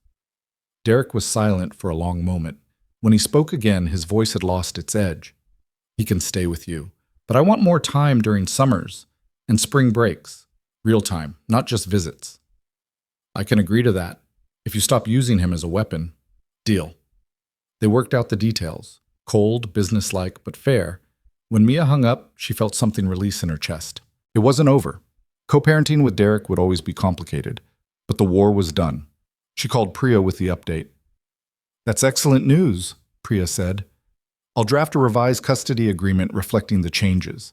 Get Derek's lawyer to sign off. This is exactly what we wanted. Thank you. For everything. I couldn't have done this without you. You did the hard part. I just provided legal framework. Priya paused. And Mia, you should be proud. You fought for your son and won. That takes courage. After they hung up, Mia sat in the quiet apartment and let herself feel it. Victory. Not total, not perfect, but real. Her phone buzzed. Adrian. Dinner tonight? I have something for you. It's Christmas. Don't you have family obligations? My family is scattered across 3 continents and we don't really do holidays, so no. Dinner? Okay, but nothing fancy. I'm emotionally exhausted. Perfect. I know just the place. The place turned out to be Adrian's apartment. Mia had never been there. He'd always been careful about maintaining boundaries. But when Marcus dropped her off at a building on the Upper East Side, Adrian was waiting in the lobby. I hope this is okay, he said. I thought you might want somewhere quiet, away from crowds. His apartment was stunning, floor-to-ceiling windows overlooking Central Park, minimalist furniture, art that probably cost more than Mia's car. But it also felt lived in. Books everywhere. A guitar in the corner. Photos on the mantle of people Mia didn't recognize but who made Adrian smile. This is beautiful, Mia said. It's too big for one person. I keep meaning to downsize. Adrian led her to the kitchen where he'd somehow prepared an entire meal. Roast chicken, vegetables, potatoes. I hope you're hungry. They ate at his dining table while snow started falling outside. Adrian asked about Noah, about Derek's call, about how Mia was feeling. She told him everything, the relief, the exhaustion, the strange emptiness that came after a fight ended. You won, Adrian said quietly. You should celebrate. I know, I just keep waiting for the other shoe to drop. Maybe there isn't another shoe. Maybe you actually get to be happy now. Mia looked at him across the table, at this man who'd been patient and kind and constant when everyone else had given up on her. Can I ask you something? Always. Earlier, you said you were waiting for me to be ready, to know what I want. Mia set down her fork. I think I know now. Adrian went very still. What do you want? You, this, us, whatever it becomes. Mia stood and walked around the table. I was scared before. Scared of needing someone. Scared of being vulnerable. But Adrian, you've seen me at my absolute worst and you're still here. And I don't want to waste any more time being afraid of something good. Adrian stood slowly. He reached up and cupped her face in his hands, his touch achingly gentle. Are you sure? Because Mia, once I kiss you, really kiss you, I'm all in. I don't do casual. I don't do halfway. I'm sure. Mia's heart was racing. I've never been more sure of anything. Adrian smiled, that real smile that transformed his whole face, and kissed her. It wasn't gentle. It wasn't careful. It was months of tension and waiting and wanting all released at once. Mia's hands fisted in his shirt, Adrian's arms wrapped around her waist, pulling her close. The kiss deepened, desperate and perfect, and everything Mia hadn't known she needed. When they finally broke apart, both breathing hard, Adrian rested his forehead against hers. I've wanted to do that since the moment you fell asleep on my shoulder, he admitted. Mia laughed breathlessly. That's a weird thing to say. You're a weird person to fall for. Fall for? Mia pulled back to look at him. Adrian Wolfe, are you telling me you have feelings? Extensive, complicated, inconvenient feelings. His eyes were soft. I'm in love with you, Mia. Have been for a while. I was just waiting for you to catch up. Mia felt tears burning. Happy tears this time. I love you too, even though you're bossy and overprotective and have terrible taste in metaphors. Adrian kissed her again. Slower this time. Sweeter. Should we tell Noah? Let's wait until he's home. Give him time to adjust to the custody changes before we add this to the mix. Smart. Adrian pulled her close, just holding her. But Mia, I'm not a secret you have to hide. When you're ready to tell people, Noah, your sister, your colleagues, I'm ready too. They spent the rest of Christmas Day tangled together on Adrian's couch, talking and kissing and planning a future that had seemed impossible 6 months ago. Outside, snow blanketed the city. Inside, Mia felt warm for the first time in years. Noah came home on January 2nd, full of stories about California and the beach and Disneyland. He also came home with a seashell for Mia and a solemn promise that he'd told Derek he wanted to stay in New York. Dad wasn't happy, Noah admitted, but he said okay, and Jennifer gave me a hug and said she was proud of me for being brave. Mia hugged him tight. You were very brave, baby. I'm proud of you too. That night, after Noah was in bed, Mia called Lisa. I need to tell you something, Mia said. You're dating the billionaire, Lisa said immediately. Mia laughed. How did you know? Because you sound happy. Actually happy. Not just pretending. Lisa's voice softened. I'm happy for you, Mia. You deserve this. It's fast. We've only known each other 6 months. Mom and Dad knew each other 3 months before they got married. Sometimes you just know. Mia thought about Adrian, about how he'd shown up when she needed someone, how he'd believed in her when she'd stopped believing in herself, how he made her feel safe without making her feel small. Yeah, Mia said quietly. Sometimes you just know. The investigation published in March. 12,000 words about the systematic failures that made single motherhood unnecessarily brutal. Policy recommendations, personal stories, and Mia's own narrative woven throughout. The journalist who'd lost everything and fought her way back. The response was overwhelming. Within 24 hours, it had been shared 200,000 times. Politicians started calling for policy changes. Nonprofits reached out wanting to partner. And Mia's inbox flooded with messages from single mothers thanking her for telling their story. Robert called her into his office the day after publication. This is the kind of journalism that changes things, he said. The kind that reminds people why we do this work. He slid a folder across his desk. I'm promoting you to senior investigative reporter. 20% raise, your choice of stories. And Mia, thank you for taking a chance on us. Thank you for taking a chance on me. That night, Mia celebrated with Adrian and Noah at their favorite pizza place. Noah was chattering about his upcoming school play. He'd been upgraded from tree to speaking tree, while Adrian listened with genuine interest. Can Adrian come to my play? Noah asked suddenly. Mia and Adrian exchanged glances. They'd been keeping things quiet, waiting for the right moment. Is that okay with you? Mia asked carefully. Adrian and I have been spending a lot of time together lately. Noah rolled his eyes. I know, Mom. I'm 6, not stupid. You like him. He likes you. It's gross, but also kind of nice. Adrian laughed. Gross, but nice. I'll take it. So, can he come to my play? If he wants to. Adrian reached under the table and squeezed Mia's hand. I wouldn't miss it. Well, the play was exactly as chaotic as expected. Noah delivered his one line, "The forest is wise," with dramatic flair. Adrian sat beside Mia in the audience, their fingers intertwined, and afterward took them both for ice cream to celebrate. Walking home that night, Noah between them, Mia felt something settle into place. This was her life now, the job she loved, the son she'd fought for, the man who'd helped her remember she was worth fighting for. It wasn't perfect. Derek was still difficult sometimes. Work was still stressful. Money was still tight despite the raise. But it was hers. Built from the wreckage of her old life into something new and sturdy and real. Mom? Noah looked up at her. Are we happy now? Mia looked at Adrian, who smiled. Looked at her son, who was growing up brave and kind. Looked at the New York sky, full of possibilities. Yeah, baby, she said. I think we are. 3 months later, Mia was working late at the office when Adrian texted. Come to the roof. I have something to show you. It's 9 p.m. I have a deadline. It'll wait, trust me. Mia saved her work and took the elevator to the roof. The Metropolitan Weekly building had a rooftop terrace that employees rarely used. But tonight, it was transformed.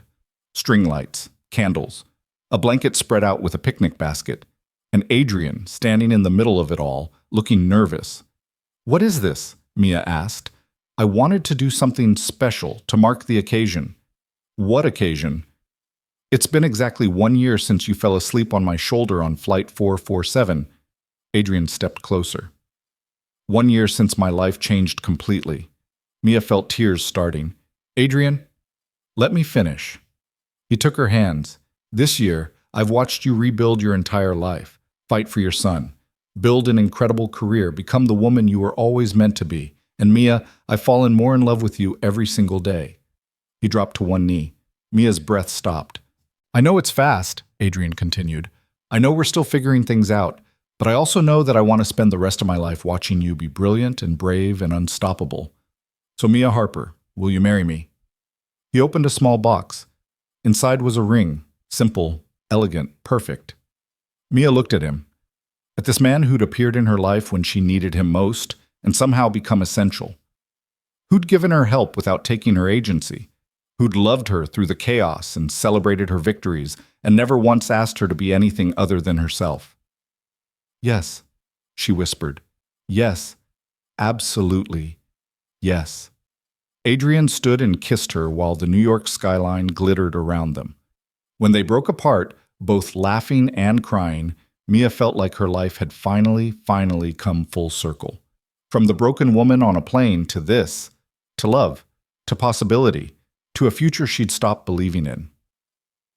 We should tell Noah, Mia said. Tomorrow.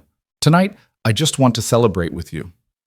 They lay on the blanket under the stars, or what passed for stars in New York, and talked about everything. The wedding they'd plan, the life they'd build, how to blend their families, whether to have more children, all the beautiful, terrifying possibilities that came with choosing each other. I never thought I'd get here, Mia admitted. After the divorce, after losing everything, I thought happiness was something that happened to other people. Not to me. Adrian pulled her closer. You made it happen. I just helped clear the path. We make a good team. The best team. Mia's phone buzzed. A text from Noah, who was staying with Maya. Did Adrian ask you to marry him yet? Maya says he's been planning something. Mia laughed. Apparently our 6-year-old knows everything. She texted back. He did. I said yes.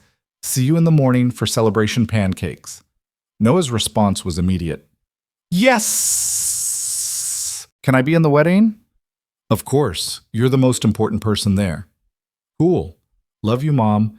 Tell Adrian love you too, but not as much as you. Mia showed the message to Adrian, who grinned. Smart kid, knows his priorities. They stayed on the roof until past midnight, wrapped in each other and the city that had given them both a second chance. Tomorrow, Mia would call Lisa, would start planning a wedding, would figure out how to blend her life with Adrian's in a way that honored both of them. But tonight, she just existed in this moment, this perfect, impossible moment that had started with an accidental touch on an airplane and led to everything. Mia Harper had fallen asleep on a billionaire's shoulder, broken and desperate. She was waking up engaged and whole. And somewhere, she liked to think her mother was smiling, because Catherine had been right all along. Mia didn't know how to quit. She only knew how to fight. And finally, beautifully, she'd fought her way home.